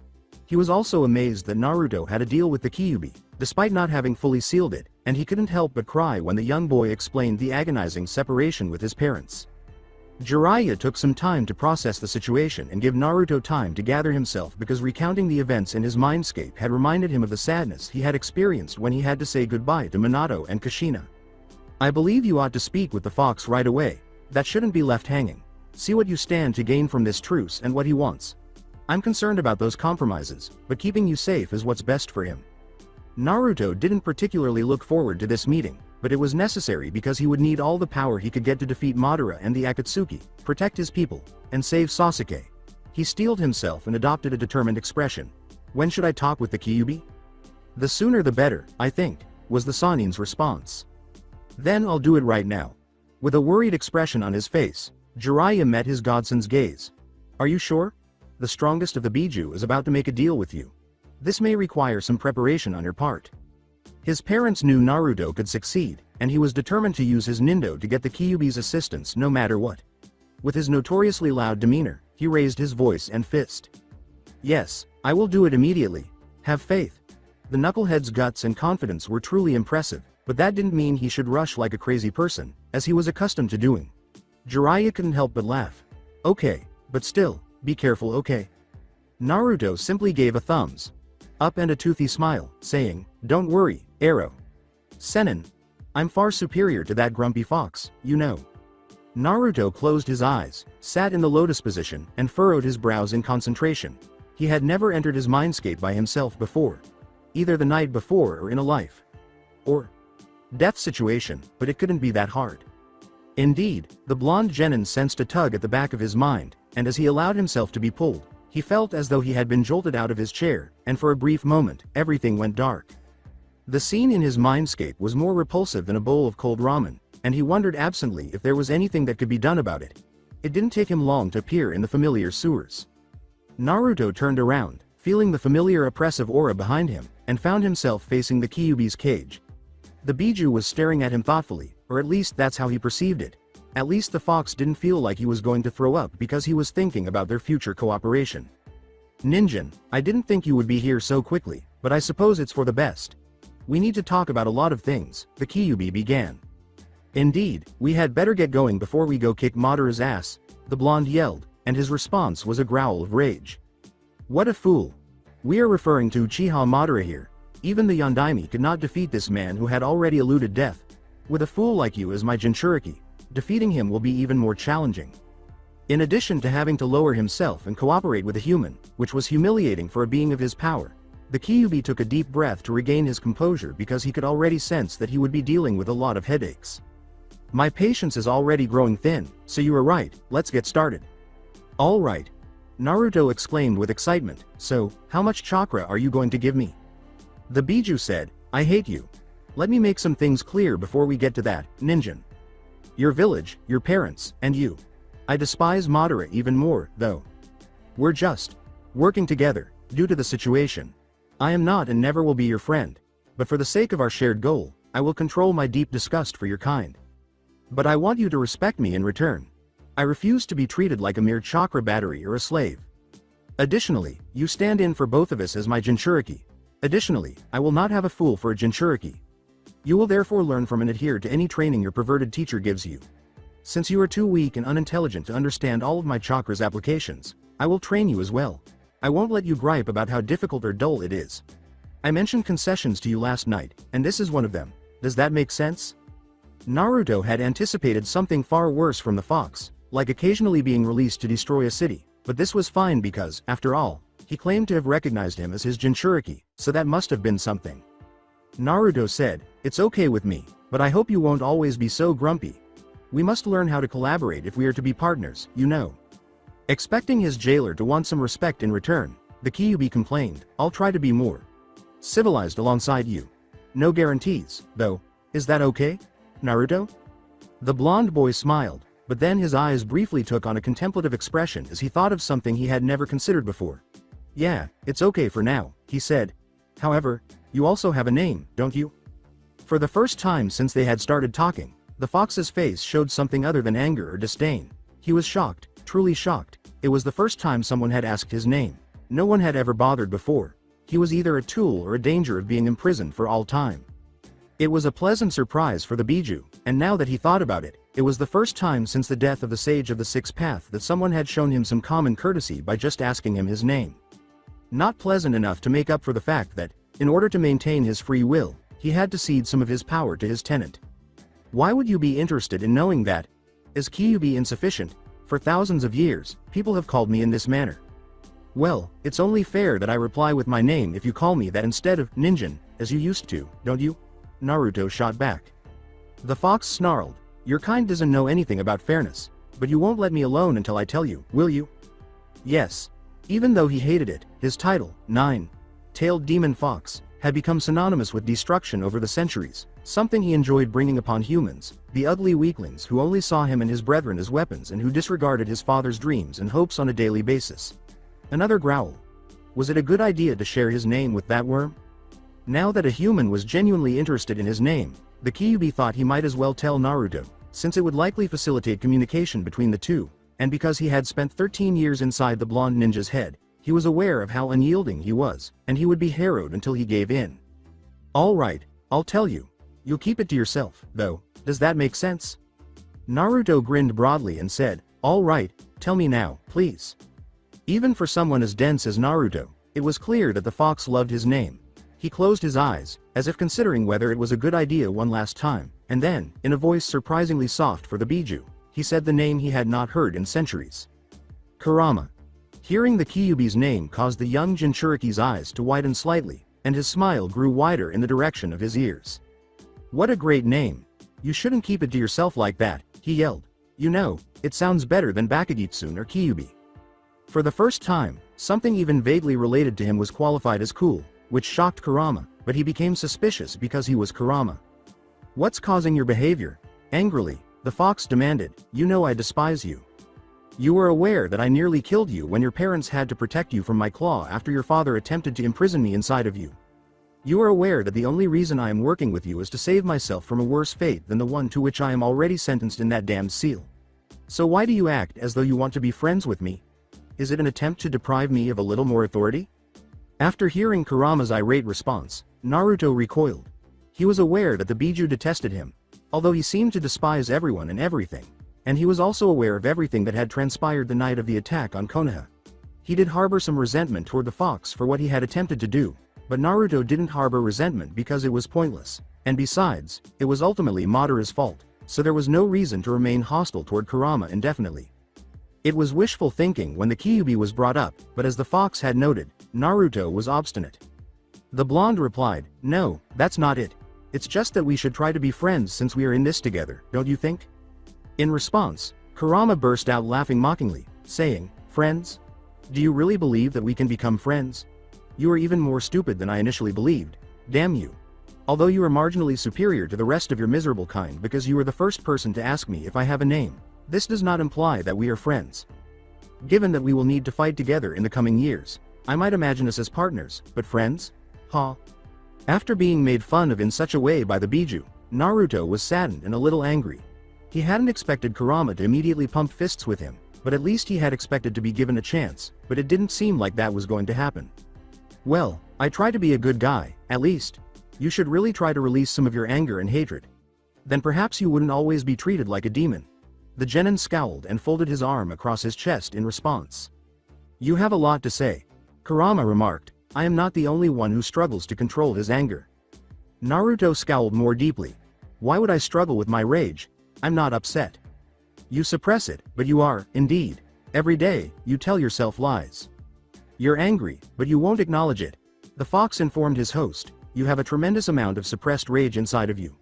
Naruto, your early years had a profound impact on you. I am aware of it. I was always present. It may be your belief that you have survived and can simply move on from the experience. In reality, though, you harbor resentment toward the Konoha villagers. However, you repressed your emotions in an attempt to please them. The blonde's face instantly changed from irritated to distressed. It couldn't be real. Sure, he wasn't entirely pleased with his treatment at the time, but that was in the past now. He had friends and was accepted by the villagers. It's true, but you don't believe me. I acknowledge that you are more powerful than the typical person. If they had carried the animosity of an entire village like you did when you were younger, many would have broken. However, you weren't spared.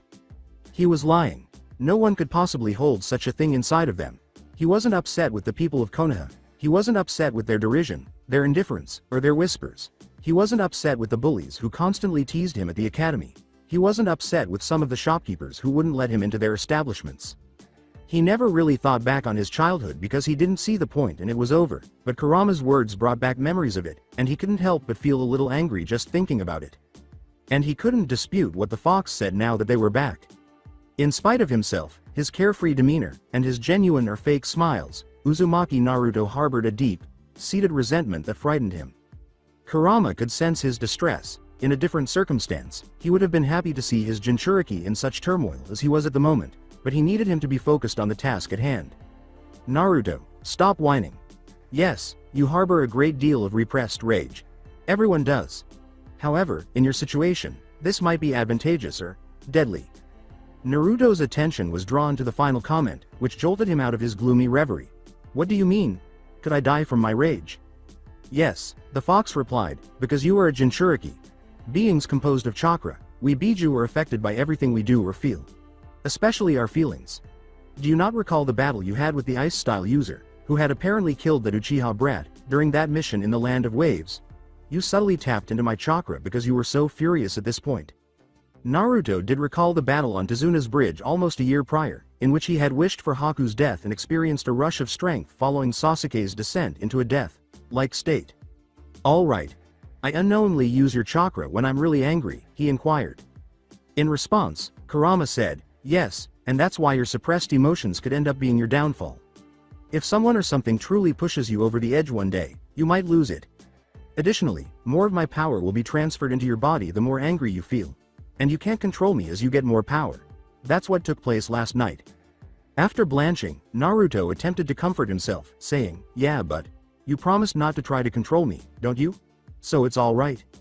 Regretfully, Kurama struggled to reassure people. I will not attempt to voluntarily possess you, however, I am powerless to stop this. What? The boy with the spiky hair yelled. What do you mean? You will take control even though you won't try to do so? That is completely nonsensical. Stupid, stop talking and let me finish, the fox bellowed. I already told you that because I am composed of chakra, my emotions are affected by it, and when you use my strength, you will be impacted by it as well, because I am a concentration of anger and hatred. Naruto was beginning to experience a mixture of impatience, panic, and frustration. So what do I do? If I am unable to use your chakra, there is absolutely no reason for us to become partners. Easy. You release whatever you've been holding inside. You have already done it with your teacher and father. Even though it would please me if you went around your village shouting and beating the people, I'm not telling you to do that. I'm just asking you to acknowledge that what you had to endure was unjust, Kurama said. Lowering his head, the blonde recalled all the memories he believed he had buried deep inside his mind. Including the time he was thrown out of a shop because he had looked at the mask on the shelves and the time a family had just passed in front of him while he was eating ramen on a bench and the father had told his son not to associate with him, the time he was beaten by 3 bullies simply because he wanted to be Hokage in front of the academy, and the pedestrians stopped to stare at him with disdain or disdain. Even some unpleasant memories of his friends surfaced, such as when Sakura hit him when he asked her out on a date, when Sasuke humiliated him in front of the class, when Kiba made fun of his lack of skill in the clone technique, and when Ino made fun of him for wearing orange clothing. Even the Sandaime crossed his mind. The man had misled him about his parents, and although he had done what he believed was best for himself, he had failed. Ultimately, even though the younger generation was never made aware of his status as a Jinchuriki, the hatred of their parents was undoubtedly passed on. But that didn't matter anymore. Yes, he had a bad childhood, and he wouldn't try to ignore it any longer. He had the right to be angry, and he might even be able to get revenge, but he wouldn't go down that path. Naruto wasn't the type to harbor grudges or give in to hatred like Sasuke. The young Uchiha was stuck in the past, unable to move on until his brother was dead, and he had abandoned his friends and his village for this one goal. However, the Uzumaki wasn't like that. Instead, he was looking to the future. You're correct, you know. I'm upset. Naruto began, or rather, I should be angry, but that would be the convenient route. I can't simply forget what I've experienced. I can get over that, though. I am able to forgive. It may have hurt, but it helped me get to where I am now. I inherited my Nindo from there. That's not how I'm going to succumb to my darkness. I'll control your chakra Kurama and keep it that way. Have faith. Once again, the fox was taken aback by his Jinchuriki, who he had misjudged. Perhaps this runt was marginally worthy of being shared with him using what he had grudgingly agreed to. Maybe you'll get somewhere if you're that determined. We should return to the reason you came here now that this is over. For a moment, Naruto forgot why he was speaking with Kurama in the first place, and he rubbed the back of his head sheepishly. Yeah, you're right, he said. Will you then give me your chakra? I believe you mentioned gifts as well. I was surprised that you remembered that. However, yes. I am willing to share 2 of my abilities with you in addition to my chakra. Take that as an honor, Naruto. On her own, even the Shodai Hokage's wife, Uzumaki Mito, could only master one of those 2, Kurama stated solemnly. Awesome. Naruto was ecstatic. He had awesome techniques to learn and was so excited that he temporarily forgot their previous conversation. He was going to receive jutsus from one of the most powerful beings on Earth. My first skill is the ability to sense negative emotions. According to the Biju, it enables me to experience any negative emotions, including hatred, anger, fear, lust, deceit, or the intent to kill, from any living being around me. Well, that's it. Naruto, who was a little let down because he had anticipated being able to move at the speed of light or shoot laser beams, asked. Your stupidity has no bounds, does it? It would enable you to spot imposters, expose lies, or even apprehend a traitor among your peers, Kurama growled. This may come as a surprise coming from me, but sometimes using brute force isn't the best course of action. Don't you believe that preventing a disaster is preferable to dealing with it after it has already occurred? That sounded better for the blonde knucklehead now. It sounds fantastic when you put it that way. Don't anticipate becoming proficient in it instantly. The fox cautioned, you will probably only detect hatred and intent to kill at first, and only if the feeling is intense. Naruto gave the Biju a self-assured smile and said, Kuma, you have no idea how quickly I'll have it in my pocket. Tell me, then, what the other one is. He was getting on his nerves, but at least he was driven. The fox sighed, preferring the thoughtful Uzumaki to the impulsive one. My chakra is directly linked to my second ability. Kurama began. Some Biju have an affinity towards an element, so if you can't handle my power, you won't be able to master it. The Ichibi's ability to control sand was demonstrated to you. Similarly, the Gobi and Yanbi have the ability to summon steam and lava, respectively. Steam? To enable him to boil water? Can he make ramen? But I can manipulate raw chakra better than any of them, Kurama went on, disregarding his Jinchuriki's crucial question. At least in the eyes of any Uzumaki. I can even pull a tail worth of it away from me and work with it to make a completely different thing with its own methods. They are known as the 9 masked beasts. They resemble a hybrid of your summons and shadow clones. Although they originate from me, they are also distinct. He could have another summon next to the toads? That was more like it. Naruto's eyes widened in amazement. It smelled better than the negative emotion sensing, and it was a physical method that could kick someone in the butt, exactly what he liked. Fantastic. When will I find out? He asked, or rather, yelled. Never. That's not something you can learn, Kurama said bluntly. Naruto's face was the most accurate human impersonation of a puppy that had just been kicked by its owner. But, however, so why did you bring it up? Because, Naruto, you won't be the one making them. Yes, I will. But I could grant you the power to call them forth. But there's a problem with that, the fox replied.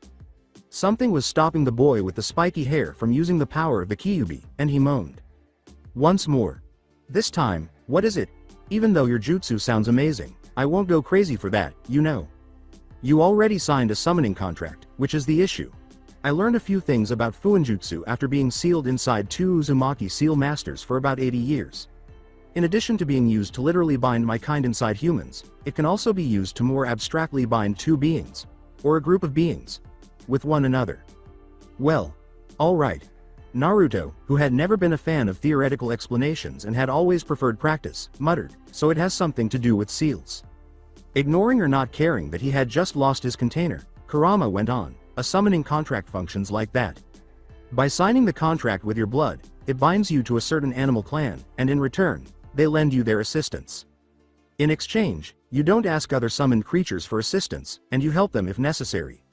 Inside this mindscape, I could make a summoning contract that would bind me to you and, consequently, to my creations. And before you come up with any amusing ideas, Kurama cautioned a bewildered Naruto, it would be impossible to call me outside, and the Hake no Fuin would prevent the 9 masked beasts from using all of their power. However, you would have to terminate your agreement with the toads first. What? So I can't have your funky clones and the toads at the same time?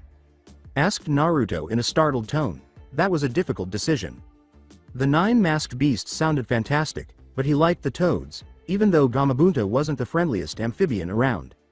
Additionally, the toads had also been his father's summons. However, he thought that signing this contract with Kurama might strengthen their cooperation, as it was a part of the Biju's power and he was determined to master it to protect Konoha. However, he also had a suspicion that his godfather wouldn't be pleased to hear that he had abandoned the summons he had taught him to call at his side. How was he to make up his mind? I'm not pressuring you to make a choice just yet. Kurama said, talk about it with your perverted teacher. We're not done with the terms of our partnership. Naruto, who personally had nothing to ask for and was content as long as the Biju remained by his side, looked expectantly at his tenant, glad to have a distraction, even if only for a short while. The fox said, I'll get it done quickly. I'll let you use my chakra however you want in combat. However, only if you are up against the Akatsuki or Madara, or if you have no other option. I expect you to become strong on your own, but eventually you will need to call for me. As previously stated, I will not have a weakling as my Jinchuriki. It's one of my compromises. Only 2 more remain. Just 2? Naruto teasingly said, I expected much worse from you, Kurama. Those 2 hold greater significance. First, I anticipate that you will murder Madara. You have a propensity to speak with your opponents in an attempt to influence them to alter their behavior, as you did with Zabuza and Gaara. With the Uchiha, I won't tolerate any of that. At your feet, I want to see him dead. Does that make sense? Threateningly demanded the fox. The blonde genin nodded grimly, knowing that Madara was up to no good and that he would have no qualms about killing him because he was responsible for his parents' deaths, but he still didn't look forward to taking a life. Kurama went on, pleased by Naruto's quiet response. Secondly, I want my yin chakra back. What? Which chakra are you? The Uzumaki inquired. With all of the simplified explanations and annoyances his container had caused him today, the Kyuubi could already see the enormous headache that lay ahead of him. My yin chakra. Since you don't seem to remember, I'll repeat it. According to your father, he only sealed half of my chakra within you. In particular, my yang chakra. Before being ensnared in the dead demon-consuming seal, he sealed my yin half inside of himself. To make me whole again, I want you to figure out how to get it back. Additionally, it would enable you to obtain additional authority from me, Kurama explained. Although they were allies, the blonde was a little dubious. If I accept, you promise not to try anything against me or my friends, right? Even though he was a walking disaster, he wouldn't break a deal like that, especially one that was supposed to protect him, the fox growled indignantly. You know, I also have some honor. More than certain people. I'm not going to attempt to crack the seal. Until Madara dies, anyway. He said solemnly, I swear this on the name of the sage of the Sixth Path. Naruto didn't know who that Sixth Path guy was, but he could tell that Kurama wasn't lying. The blonde was more than happy to finally seal the deal with the Kyuubi, as evidenced by his toothy grin and nice dot guy pose. After that, we become partners, with excitement, he exclaimed. Even Kurama couldn't help but smile a little. The knucklehead was annoying, sure, but it was the first time he would actually be able to share his powers instead of having them taken away from him, and if it meant seeing Madara dead, it was worth it. Indeed, the upcoming years would be fascinating. If you're determined to put it that way, I suppose we are.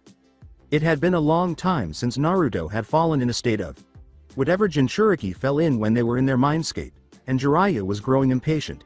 He had observed that the blonde's face had occasionally twitched, displaying a range of emotions, from happiness to anger to sadness.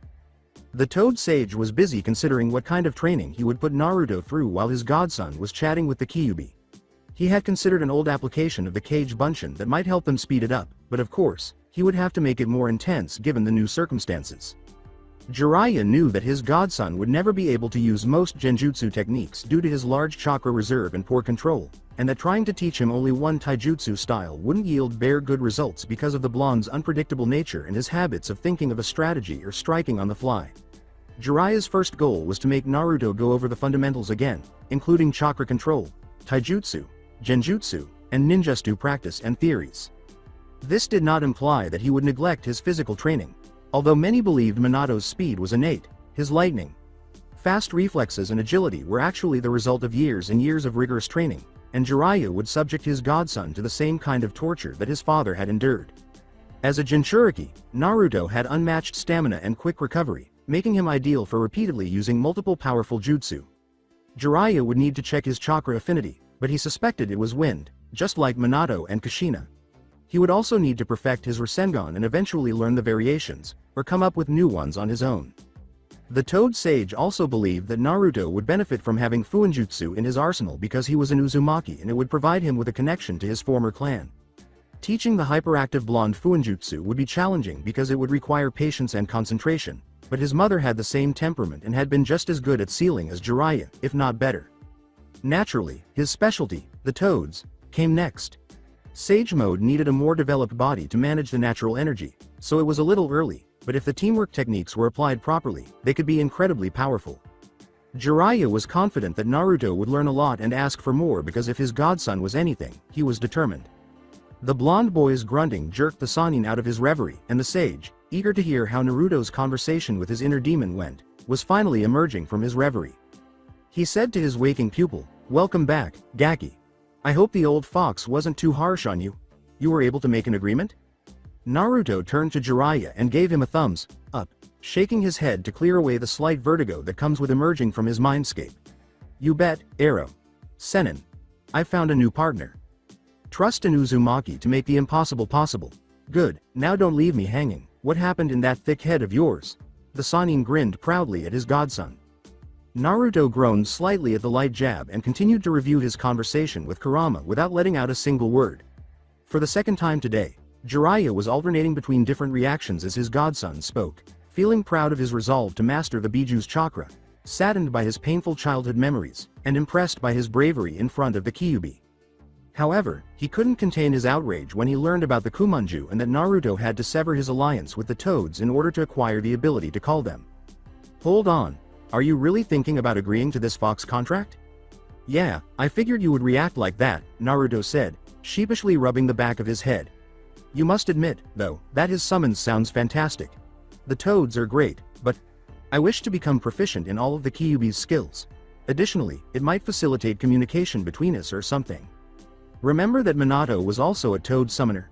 If I remember correctly, Gamabunta did save your ass from the Ichibi during the invasion," Jiraiya said angrily. "Additionally, they can teach you a lot of things, including Senjutsu. That isn't a good idea, in my opinion." "Senjutsu? What is that?" "Anything that ends in jutsu captured Naruto's rapt attention," he said. "The practice of strengthening your body and chakra with natural energy. It enables you to enter Sage Mode, where all of your senses are magnified and your taijutsu and ninjutsu are tremendously stronger," the Toad Sage said with pride. "The epitome of brilliance. If the Toads had stars in their eyes, then screw the masked beasts," Naruto said. In his mind, the blonde heard Kurama's deep, familiar voice say, "The Toads are not the only ones knowledgeable in manipulating natural energy. Hold on, how are you able to communicate with me outside of my mental landscape?" he questioned aloud. "Gaki, what are you talking about? Are you having issues with the fox?" Jiraiya said. "I just spoke with him," Naruto cried out. In a frustrated tone, Kurama shot back, "Of course I did, idiot. Your father left the seal a bit more loose after he left. It allows me to speak to you even when we are not in front of each other. You can just think to reply to me, I'll hear it, and it will be less awkward for the people around you." "Oh, okay. Hold on, you mentioned that you were aware of this sage thing?" "No," clarified the fox, "but I know quite a bit about natural energy, as I said. To be honest, my chakra was originally coming from nature before I was. Whatever, this is not the time for a story. But I already witnessed a Senjutsu user in action before, and he wasn't a Toad summoner." Naruto questioned, "Who was it?" "It was pretty amazing, to be honest, how Senju Hashirama, the Shodai Hokage, used it in conjunction with his wood style to subdue me after defeating Madara so that his wife Mito could seal me inside herself." "Oh, so I could find out about it elsewhere. Perhaps the old Senju compound has notes about it." The blonde thought, "So I could get both that sage thing and the masked beasts." He jumped when he felt a hand poke his cheek, only to discover that it was Jiraiya, who appeared to be very frustrated. The irritated sage remarked, "Gaki, stop zoning out like that when I'm speaking to you." "I wasn't dozing off, I was conversing with the Kyuubi," the blonde said loudly. He claimed that there were alternative methods, such as the Shodai Hokages, for learning Sage Mode. Jiraiya grimaced in exasperation. "I assumed you had forgotten about that. Still, you wish to call forth those, whatever their name is. Furthermore, learning Senjutsu on your own would be very risky, even if there are alternative methods. It was dangerous even with the assistance of the Toad Elders." "Well, you could tell me how to make it less risky if you already know," Naruto shot back. The Sannin blinked. He hadn't thought about that, but still, the Toad summon in contract was a sort of heirloom, and he wanted someone to take his role of Toad Sage when he retired or died. "Gaki, I still believe it's a bad idea," Jiraiya stated almost beseechingly. "The Toads are among the most powerful summons." Naruto was a little saddened by his godfather's tone, but he knew that he would need the Kumonju if he truly wanted to work with Kurama, and that he might be able to learn Sage Mode on his own now, so the decision seemed easier. The Biju in the young Uzumaki's mind growled. Is he saying that a summoned creature the powerful nine-tailed demon fox, would create wouldn't be able to match against a dirty frog? This is very insulting. Knowing that it would enrage his tenant, Naruto said, well, Gamabunta is really strong. Didn't he immobilize you when you were under Madara's control? And he helped me against Gaara too. Kurama said threateningly, never bring up that night again. The blonde turned back to Jiraiya and nodded in his mind. Come on, Arrow. Sennin, the fox is the one who makes them. They ought to be quite powerful. I should also learn from him if I must collaborate with him. What about the notion that people who desert their allies are worse than trash? The toads are your allies, are they not? The Sannin shot back. Of course I considered that. Gamakichi and Gamatatsu are my friends. However, the Kyuubi is now my comrade, even though I don't particularly like it and he probably doesn't either.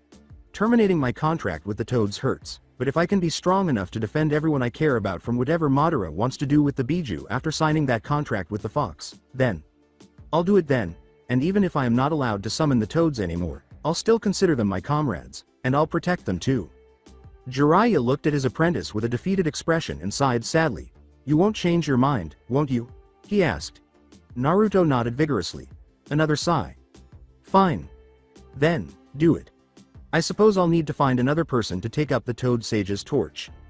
You know, the guilt card won't work on me. I'm still a little upset with you. With a shrug, the Sannin said, worth a try. Naruto emerged from his sleeping bag and stood in what had once been the court of the old keep where they were camping, listening to the Kyuubi's instructions after making yet another journey through his mindscape to sign the newly drafted contract of Kurama. I won't say it again, Naruto, so pay close attention.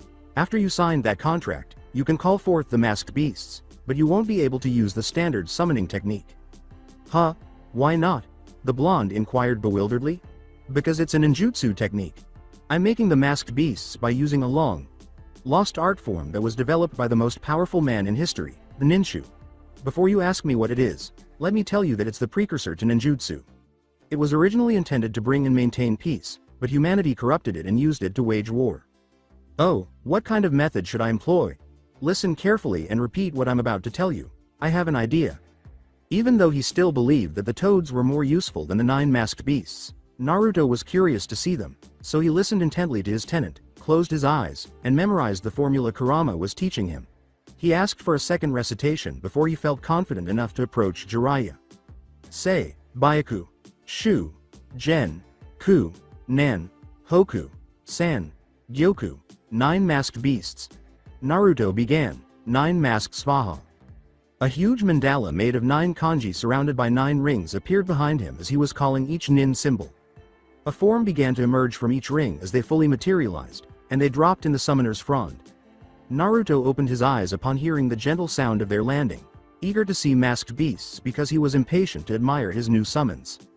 However, all he saw were 9 foxes wearing masks, 9 foxkits wearing masks, and tiny foxkits. Anger, frustration, disappointment, and confusion. I dropped the toad for those same shitbags, Kurama. What the fuck is this? The fox calmly remarked, calm down, Naruto. This is their original appearance. Take a look at their combat form. Smoke suddenly erupted around each of the kits, and when it subsided, the kits had vanished, replaced by a dragon that resembled a seahorse. A large, yet slender, white tiger, a large, graceful bird that could be ridden on. A tortoise with armored shell, a long snake with golden scales, a woman with an angelic aspect and clothing, with translucent ribbons attached to her arms, floating above the ground, and on which Jiraiya was already drooling, shamelessly looking at her ample curves. A cloaked figure that resembled a skeleton, armed with a massive scythe, who was also levitating, and 2 priests that looked alike, dressed in rich robes and resting on fox staves. Seryu, azure dragon, Byako, white tiger, Suzaku, vermilion bird, Genbu, black tortoise, Kinja, golden snake, Tenyo, celestial maiden, Shinigami, death god, Hokuto Sennin, northern sage, and Nanto Sennin, southern sage, are the 9 masked beasts, the 9 facets of the 9-tailed demon fox. Isn't that better? Kurama asked, his pride in his creations scarcely disguised. This looked cool, Naruto had to admit. His new summons were awesome, and even Jiraiya was impressed. It wasn't often that you used that kind of technique, and he also noticed that his pupil hadn't used a ninjutsu. The Sannin was now very interested. Fantastic. I'll definitely save Sasuke, defend Konoha, and plow the asses of the Akatsuki and Orochimaru with this. The blonde yelled up at the heavens. Before you go on about how awesome you are, Kurama said, I should tell you more about their abilities. The first 5, the divine beasts, are mostly for physical attacks, are Seryu and Byako, who are incredibly strong and fast. Suzaku, of course, can fly and produce waves of wind from his wings. Genbu, who can withstand extremely strong blows and is excellent to shield you. Kinja, who can bury himself and bind his target with his body. The other 4, the divine priests, can use chakra-based techniques. Tenyo, who can bind or even seal her prey with her ribbons. Shinigami, who can shoot waves of energy with his scythe that drain the chakra of whatever they pass through. And Hokuto and Nanto Sennin, who both have the same powers. They can create chakra barriers to either protect or trap their target. Yes. Fantastic. The sage had to acknowledge that the masked beasts were strong summons, but he was particularly interested in the fact that they were summoned using ninshu instead of ninjutsu. Naruto shouted this again before telling Jiraiya everything he had discovered about them. But now was the time to start training them, and he decided to save his curiosity for later. Alright, Naruto. Call off your summons. Don't you think it's time we took the purpose of our existence seriously? The blonde became even more excited after hearing this one sentence. Training at last. I want to warn you that what I had in mind for you was difficult. With a serious expression, Jiraiya said, but after everything we learned since yesterday, I'm sure you will agree that we need to step it up a notch.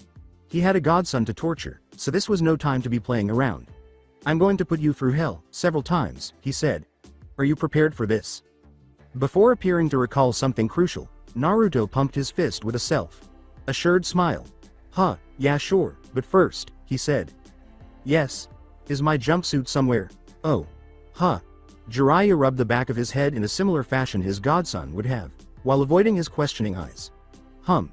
It's sort of charred to ashes. When you know. In addition to your Hite.8. But, Naruto began, tears welling up in his eyes, it was awesome. Where can I find someone as attractive as that one? My Hite.8, too. Uruka. Sensei gave it to me. This marked the start of Uzumaki Naruto's training regimen. The powerful Jiraiya of the Sannin attempted to console his crying godson by promising to buy him a new jumpsuit in the next town they entered in a new Hite.8 when they returned to Konoha. The small nation appeared even more depressing than it already was on this cloudy evening in the land of mountains. The hidden village of Kagero was situated in the dry mountains of this tiny country 30 years ago. It was destroyed by an unidentified enemy, despite the fact that it was generally assumed that Iwa was responsible for the attack. However, no evidence of this was ever discovered in the ashes of Kagero. 2 strange figures were walking down one of the narrow, rocky roads in the land of mountains on this chilly day. One was easily recognized as Jiraiya, the Toad Sage, who continued to wear the same clothes and maintain his unruly mane of white hair. But it may be harder to identify the other one. The second traveler was a teenager, no more than 14 years old. He had sun-kissed skin, bright blue eyes, spiky, disheveled blonde hair, and 3 odd, whisker-like marks on each cheek. He was dressed in gray pants with a shuriken holster tied to his right leg, black shinobi boots, and a black long-sleeved jacket with a white swirl with a tassel on the left side and a red whirlpool symbol on the back. There was no indication that his entire outfit had been worn for a long time. Naturally, this blonde teen was none other than Naruto Uzumaki. Additionally, he had matured both mentally and physically during the 1.5 years he had spent traveling with his godfather. He was no longer small. Actually, puberty had been kind to him in terms of height. He was now a little taller than the typical boy of 14. Additionally, his jacket covered up a toned body that he had developed through many hours of the most intense physical training the Toad Sage could provide. His peers in Konoha might be surprised by his mental development in addition to his growth spur. Even though he was still his typical upbeat self, he seemed more subdued and sincere, as though an exaggerated mask had been removed to reveal a more restrained yet honest demeanor. After speaking with the Kyuubi, Naruto did, in fact, shed the mask he had worn to hide his darkest feelings and memories. As unexpected as it might seem, Naruto had advanced somewhat intellectually as well. He actually gave it some thought before acting, if only briefly. As his Fuinjutsu training demanded, he also learned to remain still and concentrate for extended periods of time. In relation to the sealing arts, Jiraiya was quite happy with his pupil's development. The blonde's interest and motivation to learn were greatly increased when the sage informed his godson that his mother's clan, the Uzumaki, were known as the greatest seal masters in history and that Minato's mastery of Fuinjutsu was the source of much of his power, especially his most potent technique, the Flying Thunder God. But the blonde was now grimacing and brooding childishly as he looked at his new clothes, making it difficult to appreciate his growing maturity. I don't like them. Frustrated, Jiraiya rubbed his temples. But he refused to move. Naruto might as well have the appearance of a shinobi if he was to be one, and he was well on his way to becoming one. Come on, stop it already. Even the Kyuubi agrees with me. In fact, I'm pretty sure he prefers to have a good looking Jinchuriki rather than a fool begging to be killed by wearing bright clothes. For once, I concur with the pervert. This at least gives you a somewhat professional appearance. Naruto, who appeared to be a pampered princess who had not been given a pony for her birthday, exclaimed, "But those clothes have no orange on them." Angry at his cantainer's incessant whining, Kurama remarked, "Orange is not suited for your profession, idiot." "You are orange and a talker. What a dumb fox," the young Uzumaki shot back. "I'm powerless to stop it, you pitiful abomination. My fur is the same color. Furthermore, I would still be as tall as a hill even if my tint were less obvious. How can you hope to stay unseen while appearing like a bright carrot?" One thing that didn't really change was this. The relationship between Naruto and Kurama was always a strict partnership. Not that the blonde didn't make an effort to be friends with the fox. However, despite his slight warming, the Biju really didn't want any of it. "Well, when I was younger, I was able to get away from the Anbu," Naruto replied. Wearing orange, he had really done well up to this point. Why, then, was everyone so opposed to him? "If you want to be taken seriously as a ninja, Naruto, you have to look like one too," Jiraiya replied. "And, seriously, if you keep wearing orange, you'll never catch a girl. No woman would ever want to date a guy wearing the eyesore you called a jumpsuit." As they were sparring, a certain blue-haired girl in Konoha's Hyuga compound suddenly felt the need to sneeze, and she happened to do it directly in front of her cousin. Jiraiya and Kurama were relieved when Naruto finally gave in after muttering curses back in the land of mountains. "Fine, fine. No more orange on my shinobi clothes. But when I'm off duty, I'll wear what I want." "Meh, whatever. If this is what it takes to make you stop being an annoying lil gaki, fine," the Sannin replied. For a while, they kept walking in silence while keeping themselves busy in various ways. Taking a few dried leaves out of his pouch, Naruto used them to practice nature transformations. He also attempted to wet them, burn them to tiny ash mounds, and split them in two. Jiraiya was happy to discover that Naruto did, in fact, have a talent for fire ninjutsu and, somewhat surprisingly, water, in addition to sharing Minato and Kushina's affinity for wind. The Toad Sage was very knowledgeable about fire, having been trained by the Sandaime Hokage and being an expert in its use, but he only knew the fundamentals of wind and water. At the moment, Jiraiya was occupied with a sultry scene that he had been contemplating for 3 days and that he was determined to write down as soon as possible. You could still use your divine romances to bless the world even though you were preparing your godson to battle a group of S-rank Nukenin. The super pervert was fortunate to be approaching Yamatsuri, a small town. But he also recalled the state of the nation they were in, so he made the decision to caution his apprentice. "Naruto, before we enter this town, you should be aware that Yama no Kuni is currently barely more than an outpost for the village of Iwa. There is a very high probability that we will run into some rock shinobi." The blonde said, "I know, I should keep a low profile or even use a henge, right?" As he grew older, it became painfully clear that Naruto resembled Minato. He could easily pass for a teenage Yondaime Hokage clone, minus the whiskers, if his hair were longer and his head were less round. Jiraiya nodded, happy that his pupil had grasped the concept right away. "Yes. Patrols are frequent in these parts. Yamatsuri is a very small town, so they will quickly notice any strangers. Focus on your sensory ability, just in case." Along with his advancements in elemental ninjutsu and fuinjutsu, Naruto also gained proficiency in Kurama's power. He rapidly mastered the use of the negative emotion sensing, which he could essentially turn on or off to prevent himself from being overcome by the rage or hatred of others if there were too many of them. Since it was simpler to detect hatred and murderous intent than dishonesty or grief, he was not able to perceive all emotions to the same extent. For a moment, the blonde closed his eyes in concentration, letting his senses open up. Naruto was unable to adequately explain the strange experience of feeling other people's emotions. He could feel the intensity of the emotion, but he was unable to identify its source. For example, if he felt hatred, he could not identify who or what it was directed at. It was very difficult to sneak up on Naruto while he was concentrating on his ability because it was much easier to sense killing intent, even if it was suppressed. When Jiraiya and his apprentice finally arrived in the small town, they set out right away to find an inn.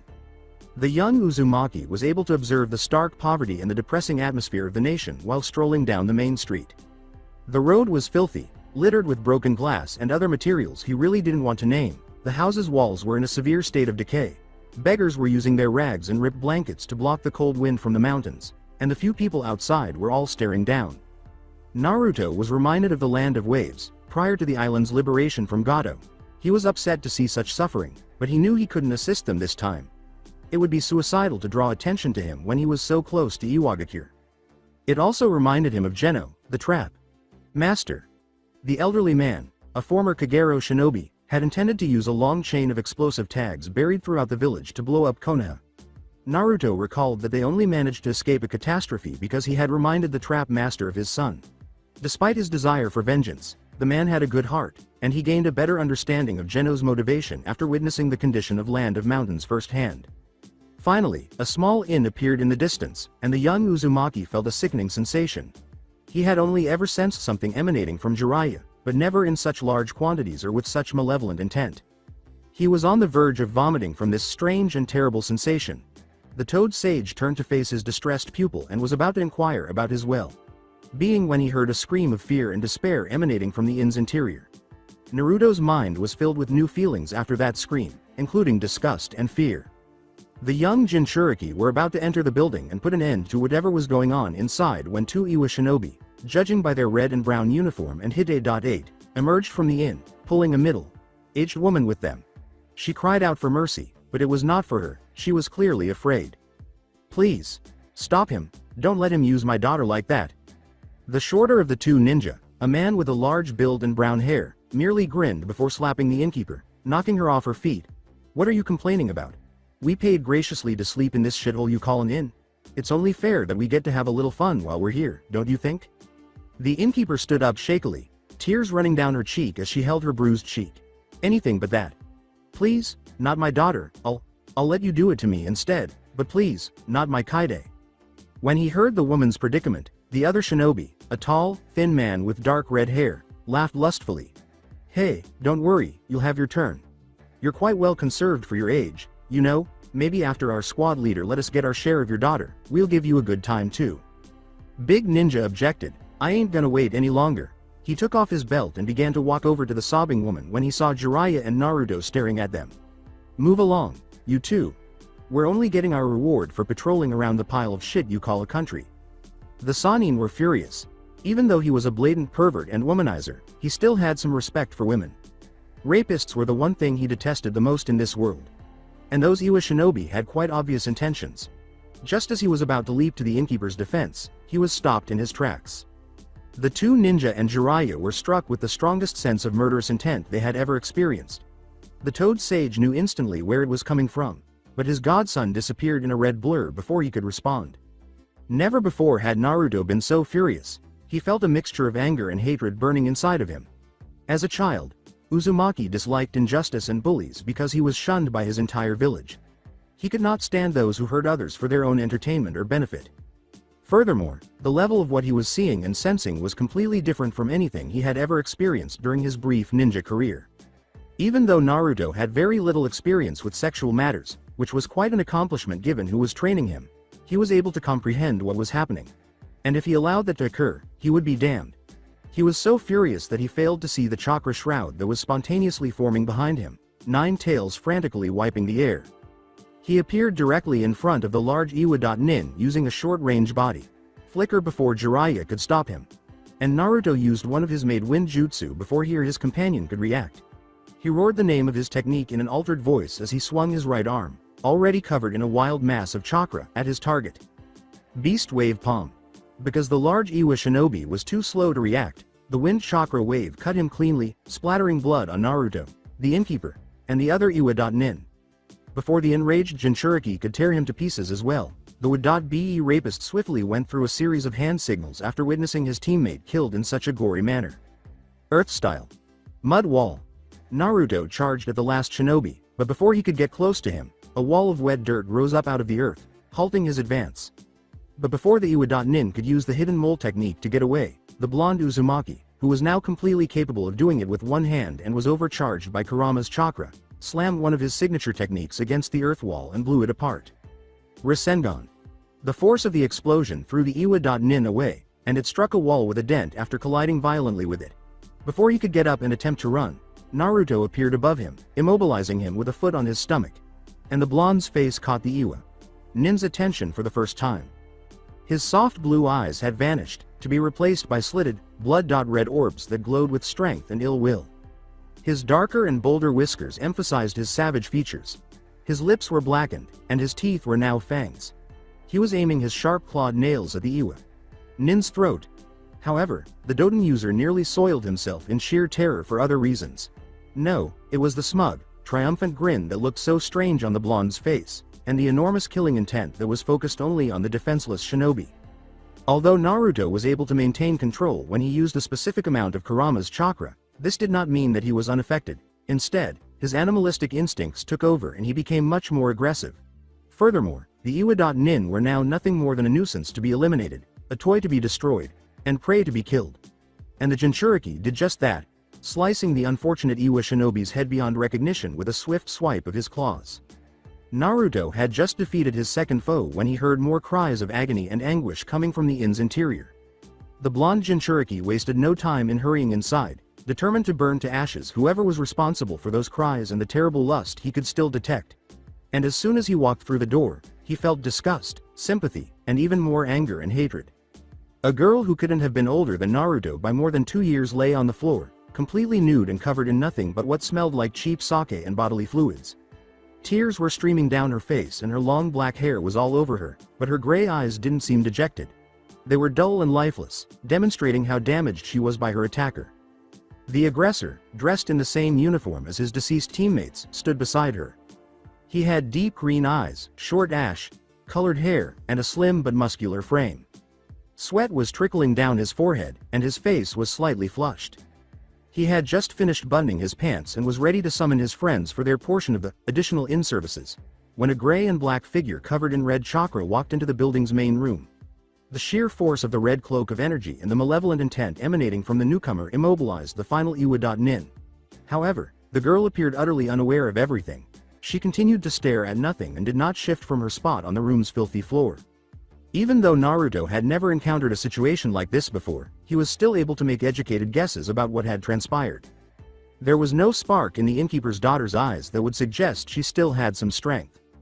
Being who he was and fervently adhering to his nindo to never give up, the young Uzumaki was shocked and afraid to see someone as broken as this girl, and it only made him more so when he realized the emotional roller coaster she was experiencing at the moment, and it only fueled his rage. Naruto used his Biju enhanced strength to punch the rapist in the face before he could react, sending him crashing through a wall in the inn's backyard. However, this ninja was a Junin, in contrast to the other two. He thus recovered in time to jump high in the air and avoid Naruto's beast wave palm before trying to get ready for a jutsu. Keyword trying, since he was encircled by translucent ribbons with his arms pressed against his chest before he could begin his series of hand signals. Looking behind his back, he saw that a flying woman, dressed in ceremonial robes and a kitsune mask, had captured him and that the ribbons he was tied with were attached to her arms. The trapped Iwa.Nin were thrown to the ground as the woman swung her hands downward. He heard and felt several of his bones break under the force of the impact as he fell violently. With his prey now immobilized, Naruto dispelled Tenyo, whom he had called forth with hard .1 speed after observing his target attempting to avoid him, and approached the Iwa.Nin slowly while heavily dousing him with murderous intent. The rapist was on the verge of losing bladder control. The pressure of that boy's power was oppressive, and he sensed that the chakra emanating from him was radiating evil. He knew he was screwed at this point, and his maniacal grin and bloodthirsty expression made it even harder for him to keep his pants clean before he passed away. He managed to say, "You're a demon," before Naruto halted in front of his shattered body and leaned over to confront him. Something inside the Jinchuriki snapped at the sound of this. He had been hearing rumors behind his back for a while, and the villagers were upset about his antics. They told their kids to avoid him and called him names like punk, good for nothing, troublemaker, monster, and occasionally demon. At the time, he had disregarded it. However, hearing it again after speaking with Kurama made him feel something. Although he no longer made an effort to escape his past, he had not yet completely accepted it. Additionally, he briefly failed to notice the Iwa.nin in front of him. When he became a student at the academy, he saw the woman who loudly complained to her friend and the shopkeeper who scolded him for examining his masks. He witnessed the shock on Mizuki's face after the traitor revealed the Kyuubi's fate, and he saw Mizuki laughing gleefully. Between the villagers who taunted him and the boys who tormented him, he saw a lot more faces. He smiled more sinisterly. He sensed the terror emanating from his victim. "I had a great time," Naruto said, his voice growing huskier and deeper. "A demon. Maybe you were right. But then, what does that make you?" He yanked the defenseless Iwa.nin closer by grabbing him and then extending his free arm back to deliver the finishing blow. When he saw this, the shinobi finally snapped, and he attempted to break free from the blonde's hold despite his injuries. He yelled frantically, "No, let me go. I am an Iwa Junin. What do you think you are doing?" With a laugh, Naruto questioned, "What am I doing?" His smile expanded again, revealing more of his teeth. "Killing monsters, that's what." Before squashing the still beating organ in a crimson fountain, the Uzumaki stabbed his victim in the chest, grabbed his heart, and tore it out. After a few minutes, Naruto finally relaxed and his chakra cloak lifted. As realization dawned on him, he slowly got to his feet before throwing up. 3 men had been brutally murdered by him. He was a killer. When Sasuke was still a member of Team 7, Naruto had fought and defeated Kazuhana Dodo, the despotic ruler of the Land of Snow, while they were on a mission to protect the actress Fujikaze Yukie, who was actually the princess in exile Kazuhana Koyuki. The robed daimyo had been sent into one of the generators of the chakra powered mechanism that turned the icy country into the lovely land of spring by his Rasengan. It had been sanitized. Since then, no one had discovered Dodo's body. All around him were the terrible evidence of what he had just done. The blood was on the floor, on his hand. The inn's wall was destroyed. The Iwa Nin's clothing was filthy and they were in danger of dying, and the vital fluid stank. His body was still flooded with adrenaline. Feeling numb, he walked shakily away from the rapist's corpse. When he stumbled over a tiny stone, he hardly noticed it, and when the Sannin grabbed him before he fell face down in the dirt, he hardly noticed Jiraiya's arms. The toad sage gazed at his godson's face, which was a picture of horror and astonishment. He anticipated it. Nobody could dismiss seeing 3 men brutally murdered and raped in such a manner. With the exception of Orochimaru, it was not time to consider him at this moment. Unaware of the conversation going on inside the blonde's head, Jiraiya guided Naruto to a shabby public bench. Again and again, he thought, "I killed them," but what really repulsed him was, "and I enjoyed it." Since he was a ninja, it was expected of him to kill one day, either to protect himself or to destroy a target that his Hokage had given him. In actuality, though, Naruto has always had a somewhat chivalrous perspective of the ninja world. Shinobi engaging in open combat to defend their home and their valued citizens. His admiration for the Yondaime Hokage, who was hailed as a war hero, a kind and giving person, and an inspiration to all aspiring shinobi, obviously didn't help. For the first time since his mission in the Land of Waves, his perception had been thrown off. The realization that shinobi were frequently seen as tools and that some of them accepted this without objecting was something Naruto had never experienced before. Even though he had strongly disapproved of this idea, it still got him to reflect. However, now, he was completely shaken by what he had witnessed in this inn. Despite his pleasant upbringing as a shinobi, Naruto was still a young child at heart. He had never before witnessed such a callous and self-centered act. It was made worse by his negative emotion sensing. He had been appalled by the Iwa Nin's unbridled lust. "This is just one of the many reasons I despise humanity," Kurama said abruptly. "Your lust is one of the worst of your kind's many peculiarities.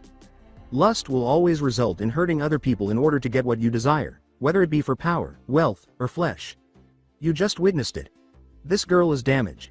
This man simply threw her away after using her to satisfy his own desires. This Gato individual you met on the mission where you first used my power brought a nation to its knees in order to enrich himself. Madara murdered your parents and numerous others in order to apprehend me." This was the first time Kurama had ever told Naruto the source of his hatred, and his voice was full of disgust. The blonde, who had initially believed that it stemmed from the fact that he had been imprisoned, felt as though he was beginning to comprehend the fox, albeit in a limited way. Humans are self-centered. Only their objectives matter. They hardly ever give what they have.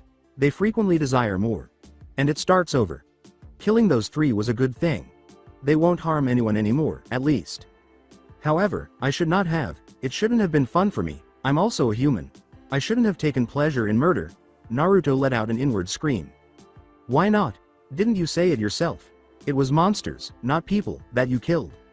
And I concur with you. The Rakudo Sennin was the first and only human I ever encountered. He had dreams of harmony and peace.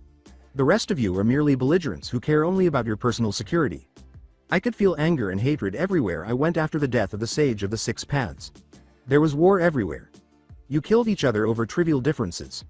Furthermore, my brethren's and my own enslavement was the sole foundation for the peace that the Senju and Uchiha clans brought about with the Hidden Villages system.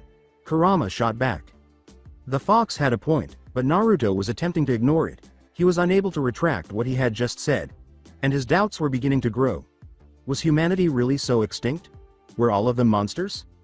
The Biju went on to say, your kind calls us demons because we have amazing power and destroy everything we come across, while we are only defending our freedom. However, after everything I have seen in my long life, being a demon is preferable to being a human. A slight tap on the blonde's cheek abruptly stopped him in his tracks, so he had nothing to say and couldn't have even been able to. He raised his head to look into his godfather's worried eyes. I don't know what the fox is telling you, Gaki, but you shouldn't listen to him, Jiraiya replied. How did you know? You always have that funny look when you were talking to the Kyuubi in your mind, and on top of that, you looked pretty distressed. The Toad Sage placed a consoling hand on his apprentice's shoulder and sat down beside him. You can talk to me, Naruto. Killing is never an easy thing to do. The Uzumaki's face took on a look of pain and fear, but it was easy. I think I liked it. The Sannin gave a headshake. You weren't really yourself. When you use the Kyuubi's chakra, you are always influenced by it, even if you keep control.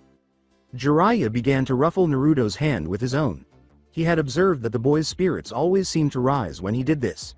You did the right thing by defending these two women, Naruto. Sometimes, killing is all we have left when we need to defend someone. Besides, if it was one of your friends in there, would you regret what you did? The blonde became enraged at the mere thought. It was enough to make Kurama's chakra begin to flow from his body to imagine Sakura, Hinata, Ino, or Tenten looking so broken. Jiraiya replied, yeah, that's what I thought. You know Gaki, in the spur of the moment, killing might seem easy. Adrenaline can dull your feelings in the middle of a fight. But it's dealing with it after the act is done that can be hard. You are questioning yourself right now. It's normal. If you weren't, then, I'd be worried. The young Uzumaki took some time to process what his master had said.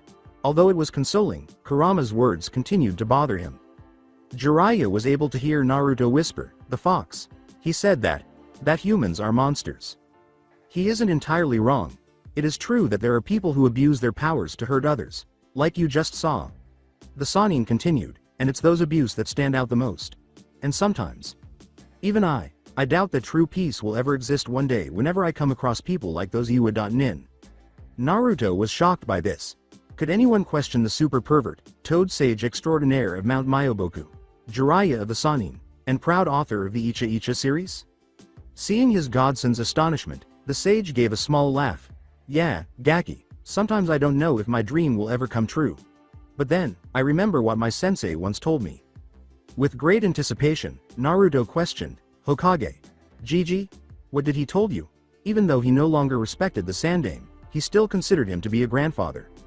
He told me what his own sensei, Senju Hashirama in person, told him before. That the reason why the atrocities men are capable of marks is so much, is because we are used to the little goods of our everyday lives. The small gestures, even a simple, good day, when you meet someone, are much more numerous than the massacres or the violations.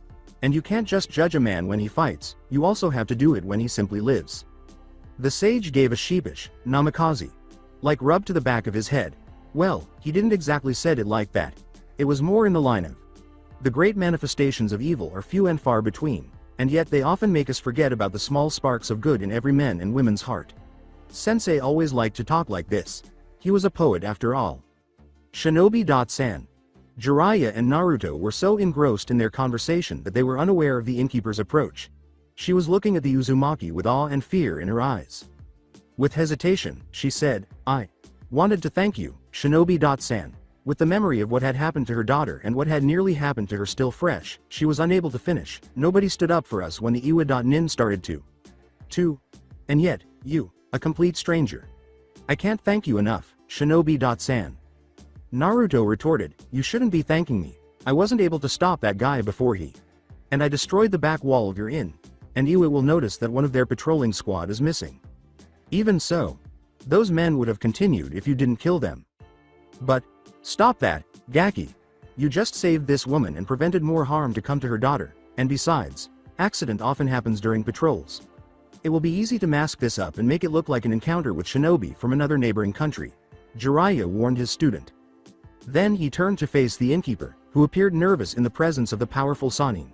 I understand that you might want to be left alone after what happened, but would it be too much to ask if there is 1 or 2 rooms available? No, of course not. It is the least I can do. I will even let you stay free of. No, we will pay for our stay. I insist. After giving the 2 Konoha shinobi a heartfelt nod and saying, "Thank you," multiple times, the innkeeper left them to get ready for their rooms. Jiraiya saw that his pupil continued to gaze downward. You shouldn't feel too bad, Naruto. I won't tell you that what you did was the right thing. Killing should never be considered right.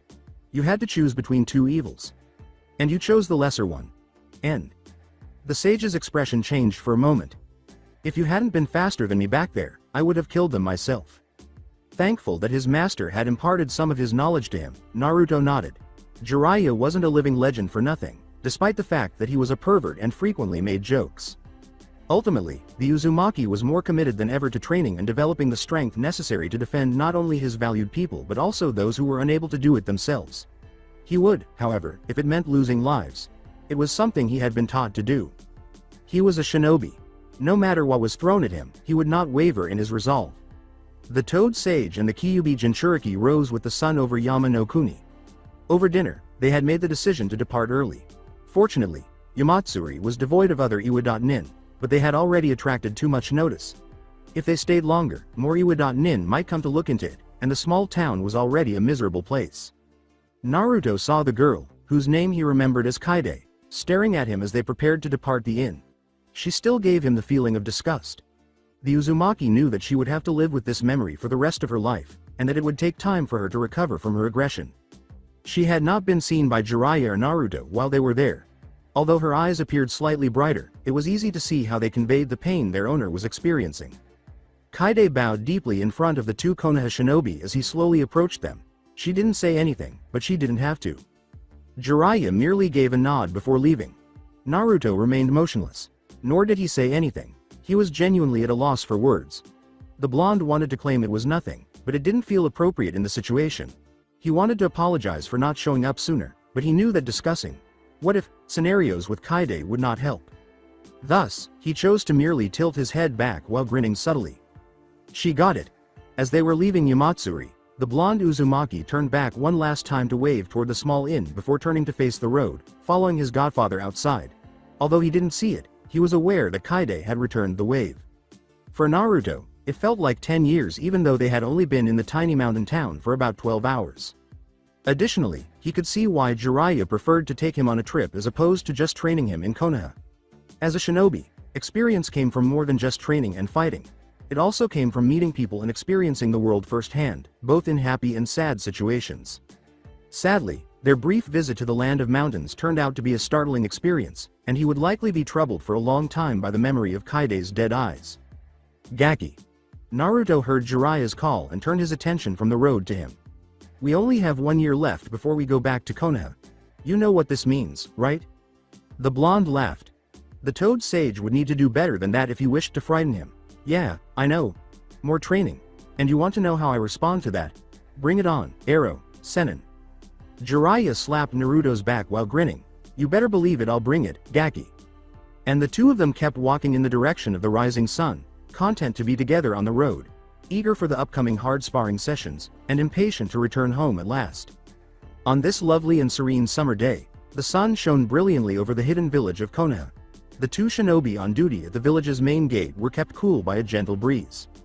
Despite being accustomed to monitoring the movement of people entering and departing Konoha, Kamizuki Izumo and Higane Katetsu were still incredibly bored. Since the conclusion of the previous Chunin exam's first stage, nothing particularly noteworthy had occurred in Konoha for months. The 2 ninja were now merely sitting there, fighting to stay conscious. Even Izumo, the pair's most somber and rational voice, was thinking about taking a nap. You know, it wasn't like anything was going to happen today. Katetsu pushed him, gesturing to the road, as though to respond to his silent query. Hey Azumo, is that who I think it is? Azumo recognized the two shinobi on their way into Konoha as he looked in the direction his partner was pointing. He could only surmise that one was Naruto, while the other was easily recognized as Jiraiya. The blonde's appearance caught both guards off guard. The midget in orange was gone. A tall young man took his place, dressed in a black long-sleeved jacket, gray pants, black shinobi boots, and a burnt orange shirt. The first time he had managed to incorporate orange into his ensemble, as long as it wasn't as gaudy as his previous attire. A red short-sleeved coat with a black flame pattern finished off his ensemble. Azumo and Katetsu were taken aback by his mature appearance in addition to his new attire. You could tell just by looking at him that this was not the obnoxious brat from 2.5 years ago. He clearly developed as a ninja and a man. As though they had only been gone a few days, the two returning shinobi entered the gate and waved casually at the two chunin. With a giggling Jiraiya in tow, Naruto dashed off, eager to see his home, and leapt high enough to land on a nearby pole. He was glad to return. At first look, Konoha didn't appear to have changed much. The only other noticeable alteration was the fifth face carved into the Hokage monument.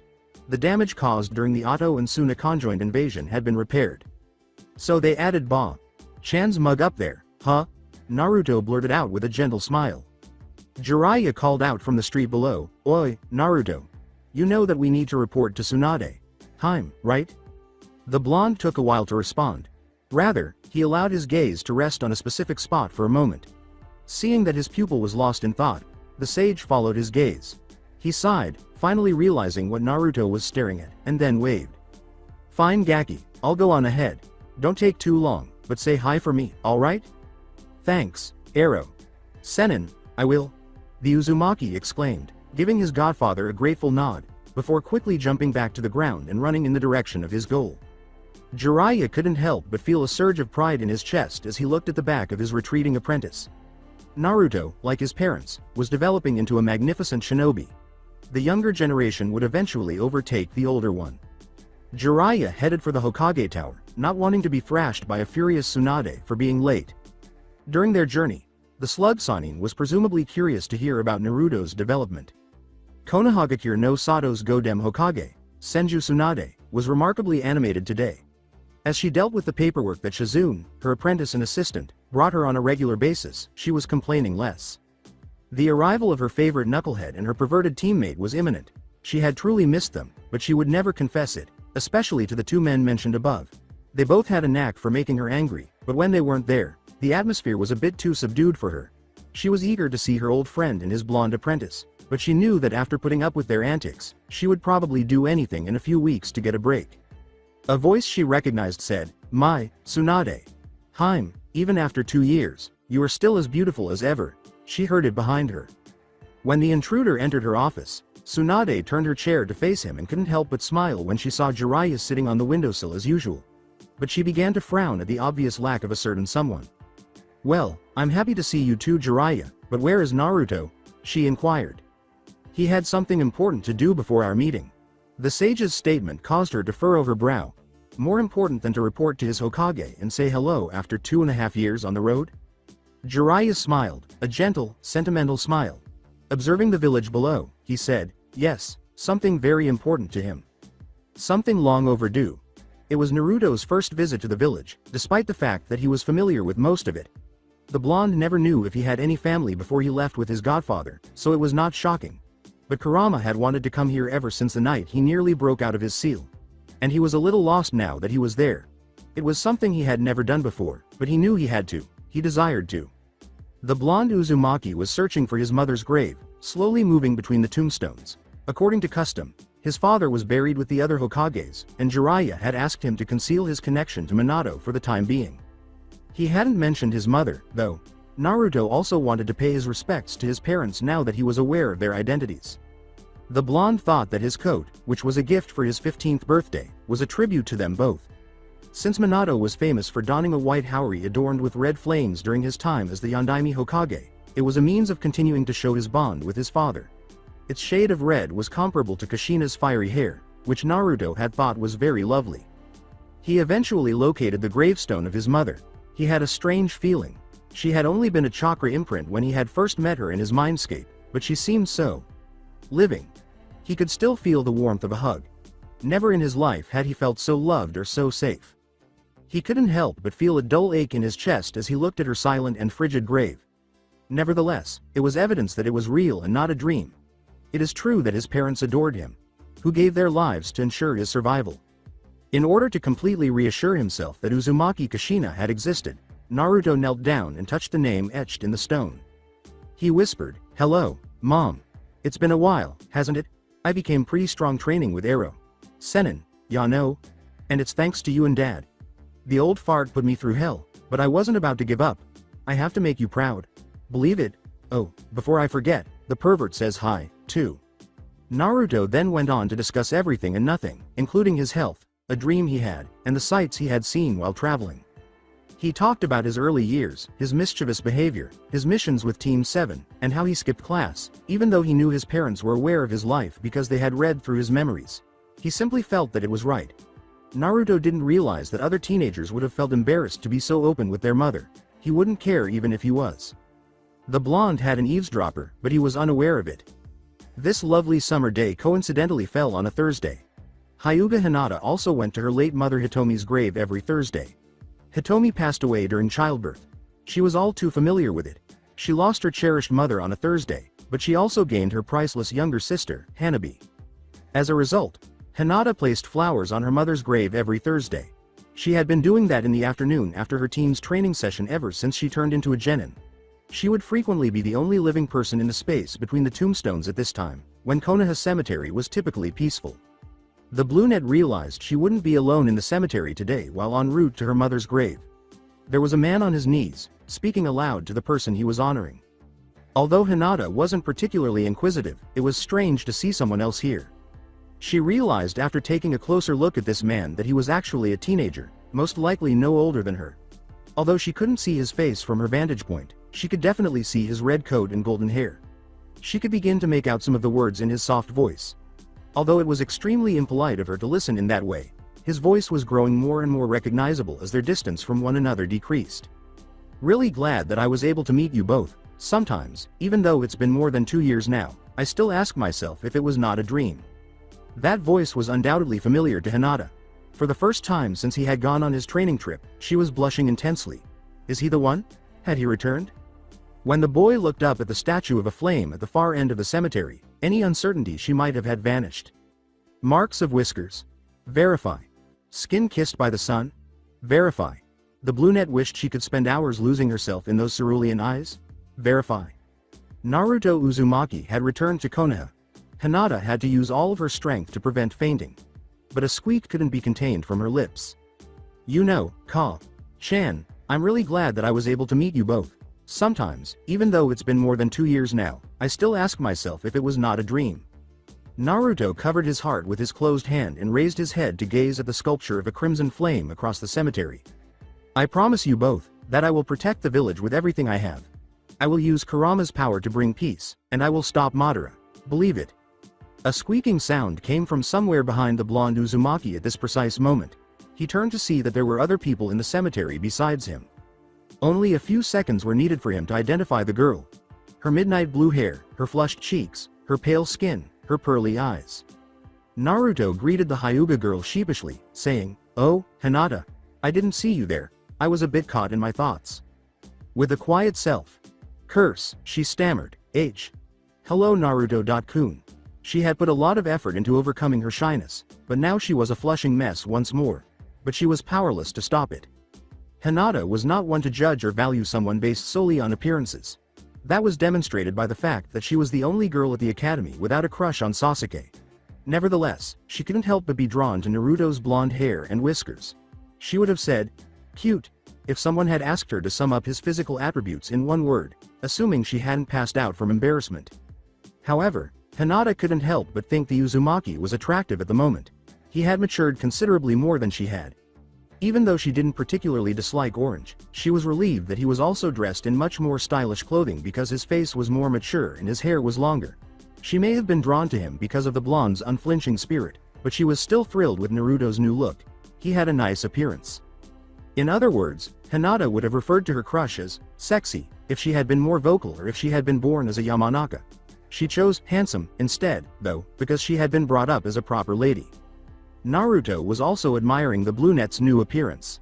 You did not spend 2.5 years with the super pervert without becoming acquainted with numerous scantily clad representatives of the fairer sex, despite the fact that he was still comparatively innocent.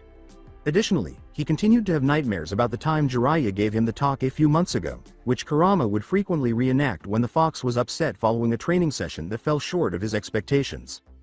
The Uzumaki was also a pervert, though he would fiercely deny it. He was the inventor of the Oroku no Jutsu, sexy technique, though not as much as his master. If Jiraiya had surreptitiously entered the women's section of the many bathhouses they visited and committed the mensurations of the women there to memory, he could have bought him training.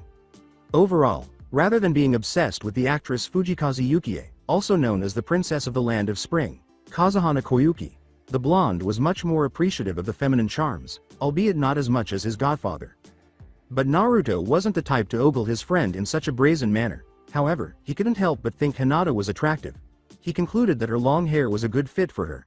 Not much had changed in her wardrobe, she still wore loose fitting clothing, but it was brighter, now white and lavender rather than beige. Before he actually got to know the Hyuga a little, he thought of her as a dark and gloomy weirdo. Despite her shyness and insecurities, she was a dedicated kunoichi with a kind and selfless spirit. In hindsight, Naruto also enjoyed oddballs. After all, he was a little strange himself. She was someone he truly valued, all in all. With a toothy grin, the blonde said, "It's been a while, I'm happy to see you, Hinata." The brunette reddened even more. His smile had been sorely missed by her. She answered quietly, "It's good to see you too, Naruto-kun." Hinata was beginning to wonder as the surprise of the blonde's return began to wear off. She had stalked a lot. For a long time, he had been 20 feet or so behind Naruto, walking out of sight or hiding behind trees, and he had never once been to the cemetery. The Sandaime was the only deceased person she could think of who would ever visit here because she knew he was an orphan, but typically, when people grieved for a Hokage, they did so in front of the flame sculpture, which is located close to the graveyard's end. Her thoughts were interrupted by Naruto's voice. After saying, "Oh, since you're here, I should probably present you to each other," he looked back at the grave beside which he was standing. "Mom, that's Hinata, one of my friends, and Hinata, this is my super awesome mom." When the brunette learned that Naruto was truly going to his mother's grave, she was shocked. However, she was also pleased that he had learned who his parents were. She questioned incredulously, "You discovered the identity of your parents, Naruto-kun?" All he could do was nod enthusiastically and joyfully. That he would present her in such a direct manner was an honor for the brunette. Knowing his parents was obviously very important to him because he was an orphan. After reading the name engraved on the stone and examining the plaque, Hinata bowed before the grave. "Hello, Kushina-san. It is a pleasure to meet you."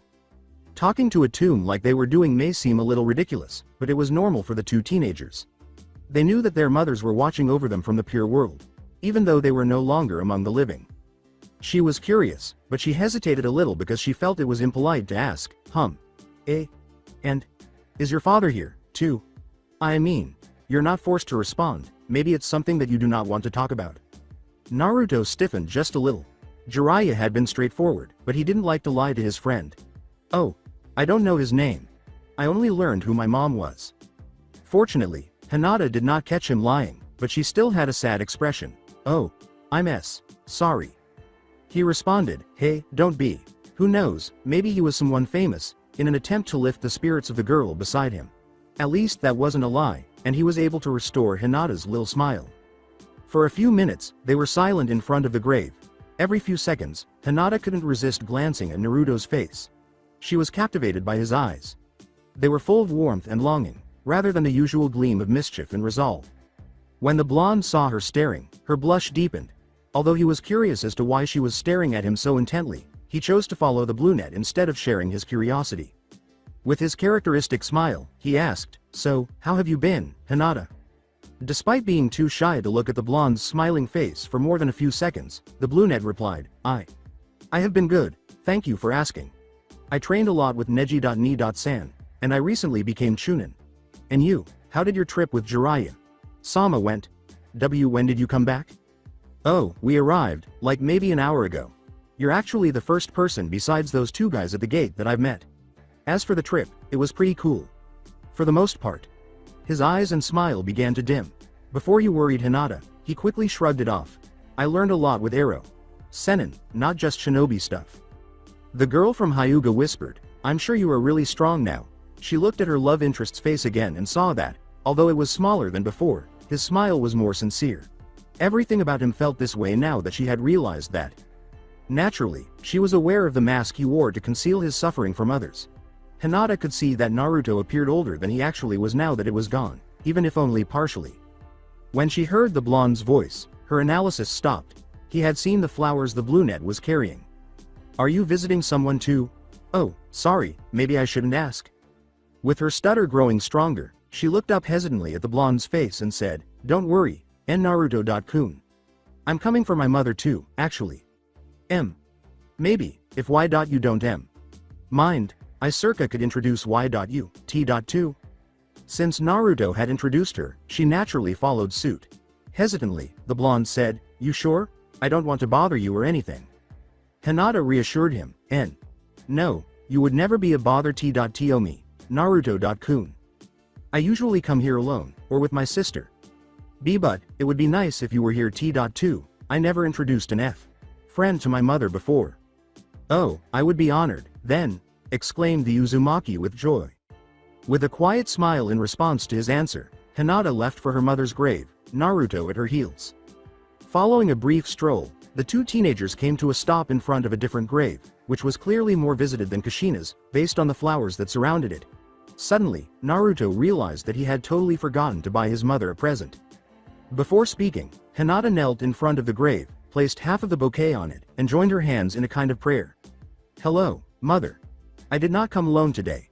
This is one of my closest friends, Uzumaki Naruto-kun. He just came back from a long journey. The blonde was flattered to be considered a close friend by Hinata, but a little taken aback. She was the sweetest person he had ever met, he had to admit. Like Hinata, he bowed respectfully before the stone. Hello, Hitomi-sama. It is a pleasure to know you. Jiraiya had also taught him the value of manners. At least Naruto knew when he needed to show them, even though it still did not come easily. Being as polite as possible was expected of Hinata because he came from a noble clan. Like he used to do with his mother, he remained silent as Hinata described her day. They resumed their stroll, this time to exit the cemetery, as the brunette concluded and bid farewell to the tombstone. Naruto gave Kushina's grave one final look as they were leaving, berating himself once more for forgetting to pack a small item, at the very least. Hinata followed her crush's gaze after noticing that he was averting his eyes and speculated as to his thoughts. She offered him the flowers she had left, shyly tucking at his sleeve to get his attention. Why? You can offer your mother these, if you want to, Naruto-kun. I bought them so I could press them later, but this is more important. Really? She asked, nodding, not believing she could speak after witnessing his dazzling smile. Thanks Hinata, you're really awesome. The blonde graciously accepted the flowers, then returned to kneel in front of the plaque with his mother's name on it. He then deposed the bouquet and said a prayer, just as he had witnessed Hinata do before. His words were followed by his gang up and resuming his steps with the Hyuga girl. I'll come back some other time, Mom. Maybe with Arrow, Senin. Right now, the brunette was ecstatic. She was the first of their former classmates to see Naruto since he returned, and she had successfully had a conversation with him without looking foolish. While they were idly chatting as they descended the stairs to the cemetery, Naruto suddenly realized that he had been supposed to meet Tsunade and that his visit had taken longer than he had anticipated. Oh shit. I should go and see Ba-chan before she comes after me. I'll see you around, Hinata. It was cool to see you, he mumbled. The brunette whispered, Same here Naruto-kun. See you soon. Hinata finally let out an excited squeal after she and her favorite blonde parted ways, and then she passed out in the middle of the road. After leaving Hinata, Naruto had intended to head quickly to the Hokage Tower, but instead he chose to take a leisurely walk through Konoha's streets. I think Tsunade could wait a little longer. In addition, he hasn't been able to stroll around the village in that manner for years. He immediately brushed off his initial idea to visit Ichiraku. After all, he didn't want to be that late. However, it was undoubtedly his first destination following his encounter with the Hokage. A flash of pink in the throng of villagers snapped the blonde out of his reverie. He eventually finds his teammate after navigating the crowds in the street. Hey, Sakura-chan. When the girl heard her name called, she turned around. Naruto? Is that really you? The pinkette had to concede that he did appear more serious and mature, even though she did not share Hinata's gratitude for his new blonde look. The same was indicated by his posture. Sakura had taken her training seriously, as evidenced by her attire. Although it was colored similarly to her genin's clothing, it was far more appropriate for shinobi work. Naruto could infer that his teammate had inherited Tsunade's legendary strength from the way her well-toned arms were displayed by her sleeveless red shirt. In the blonde's opinion, she appeared to be a true kunoichi while remaining her former attractive self. Opening his arms as if to embrace his teammate, he asked jokingly, "Yep, that's me. Do I get a hug or something?" "You wish," was Sakura's playful response. "So, when did you arrive, Naruto? I think I saw Jiraiya-sama earlier, but you were not with him." His voice softened a little as he said, "Yeah, I had something to do before meeting with Ba-chan." "Really? Something more important than a briefing with the Hokage? Don't tell me you stuffed yourself silly with ramen or—" "I was visiting my mom's grave." When Sakura heard that, whatever she was going to say died in her throat. She exclaimed, "Why? Your mom's grave? But I thought you were an orphan." With a hint of annoyance, Naruto shot back, "Well, I still have to come from somewhere, ya know?" She recoiled slightly at his answer. She didn't intend to come across as harsh. "I'm sorry, Naruto. It's just, I didn't expect you to say something like that. I'm really happy that you discovered your mother's identity, though. I'm so sorry since she's—" Naruto immediately reassured her, waving dismissively to show that it was not a big deal. "Hey, don't worry, Sakura-chan."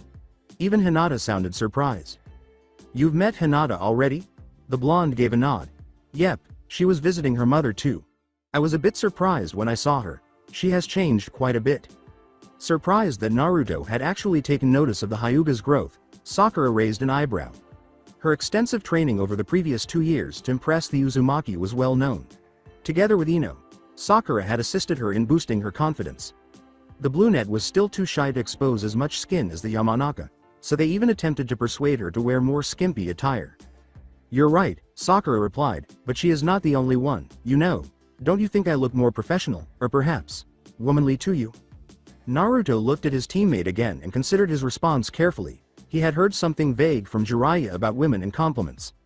At the time, his training with Kurama's chakra had taken precedence. He said hesitantly, "You look great, Sakura-chan." Hopefully, the pinkette would like his response.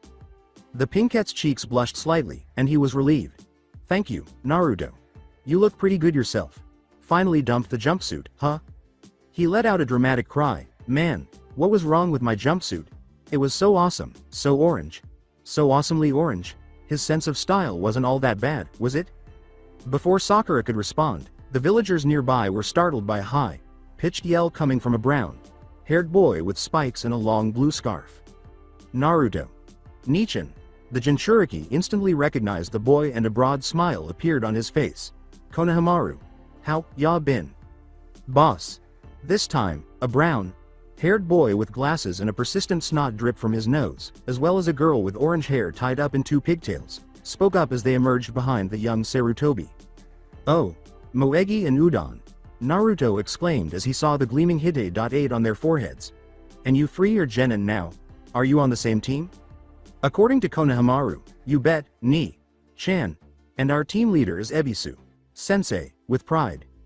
The blonde Uzumaki's self-appointed apprentice suddenly adopted a resolute demeanor and gestured toward his opponent for the title of Hokage.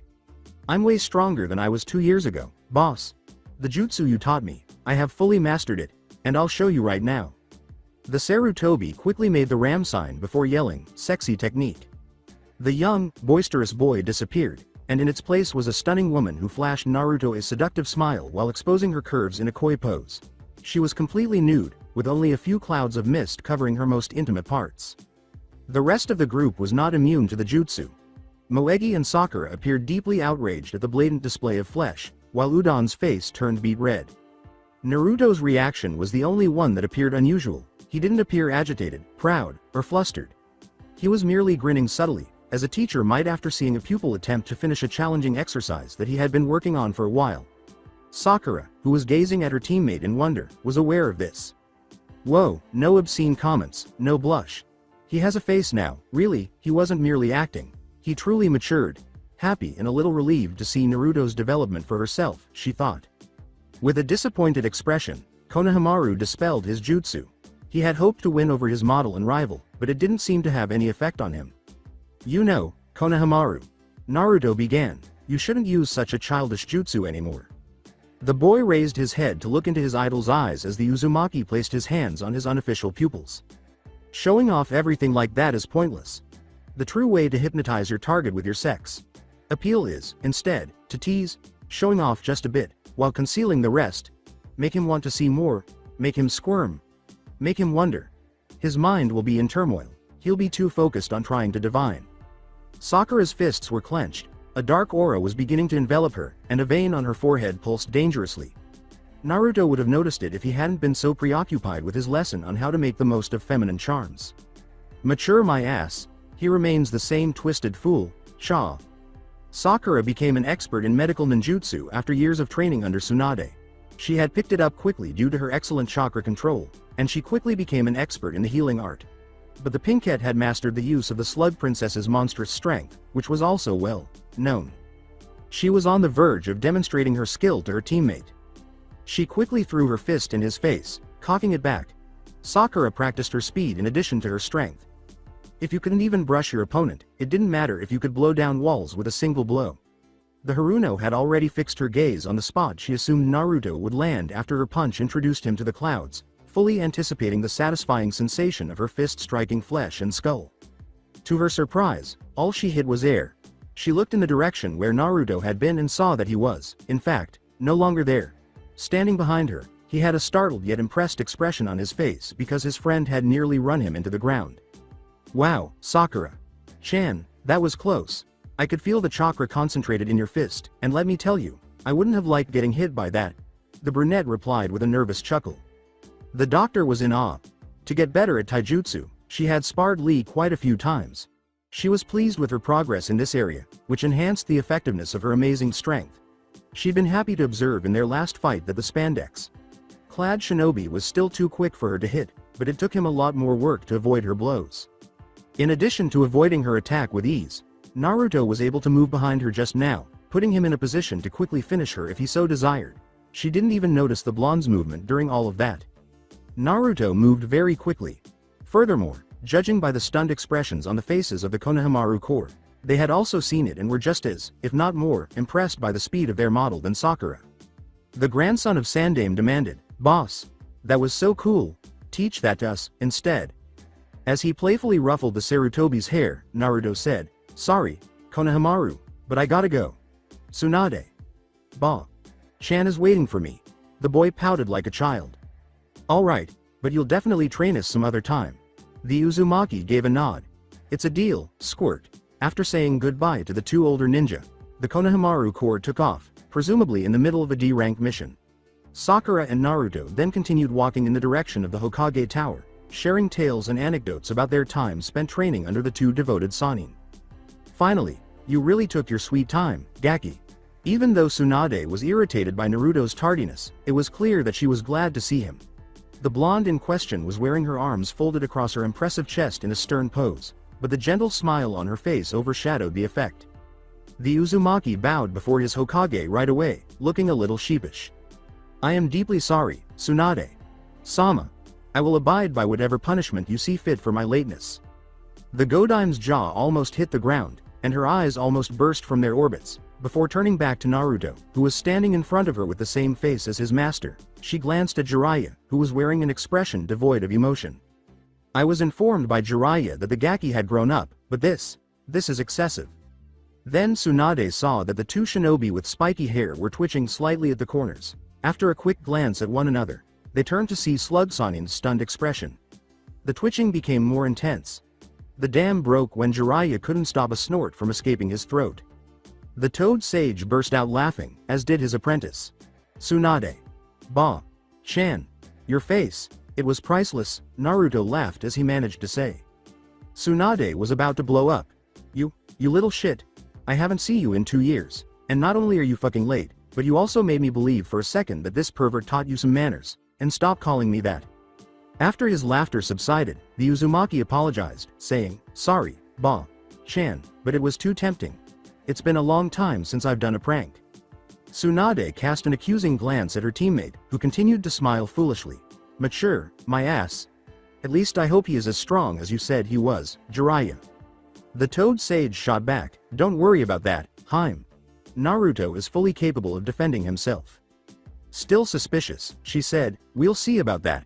The young Jinchuriki caught Tsunade's attention again, and she couldn't help but smile. "Pranks aside, it's good to have you back, Naruto."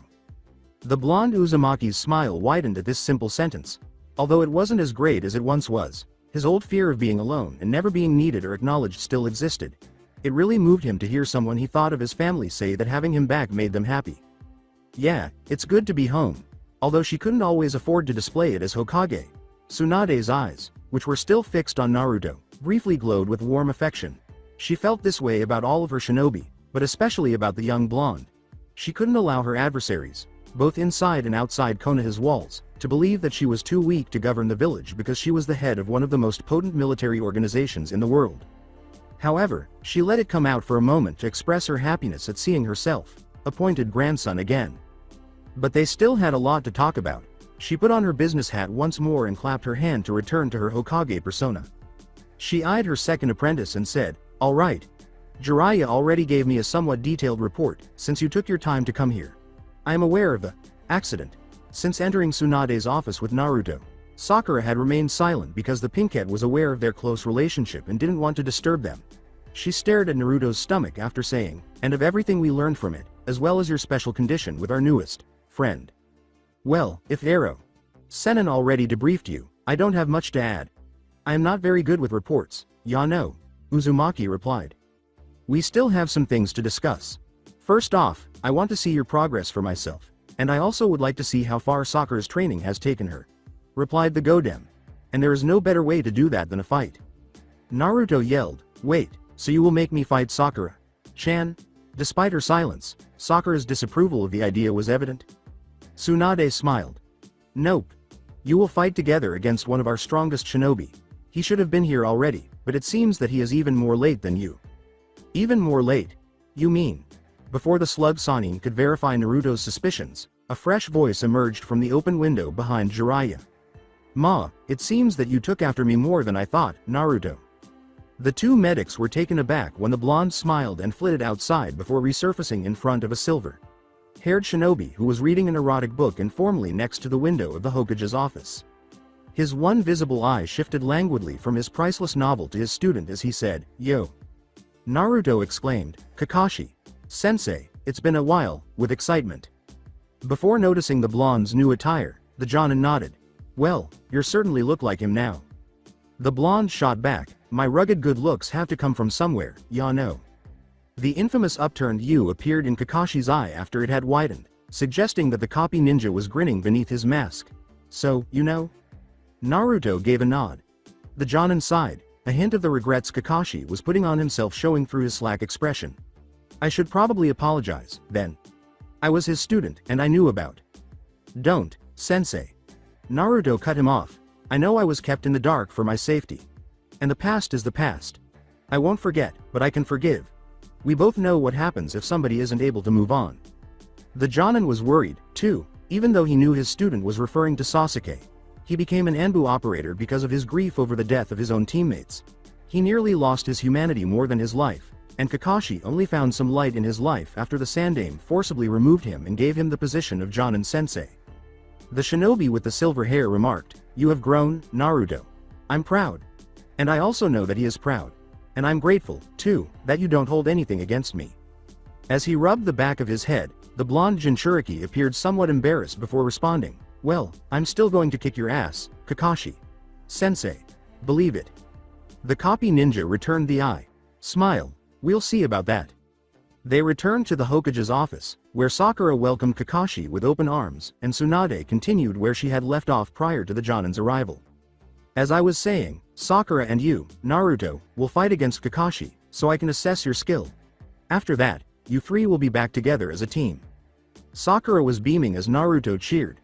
The fact that Team 7 would soon be back on track was the first step toward returning to the good old days, despite the fact that their Uchiha comrade was still missing. As Tsunade went on, "Your test will take place tomorrow morning, at Training Ground 7. Me, Jiraiya, and Shizune will observe you both." "Hold on, Ba-chan. Could it be possible that the rest of our classmates and Team Guy assist the fight too?" Naruto responded. The Hokage scowled. Why? You want to show off to your friends?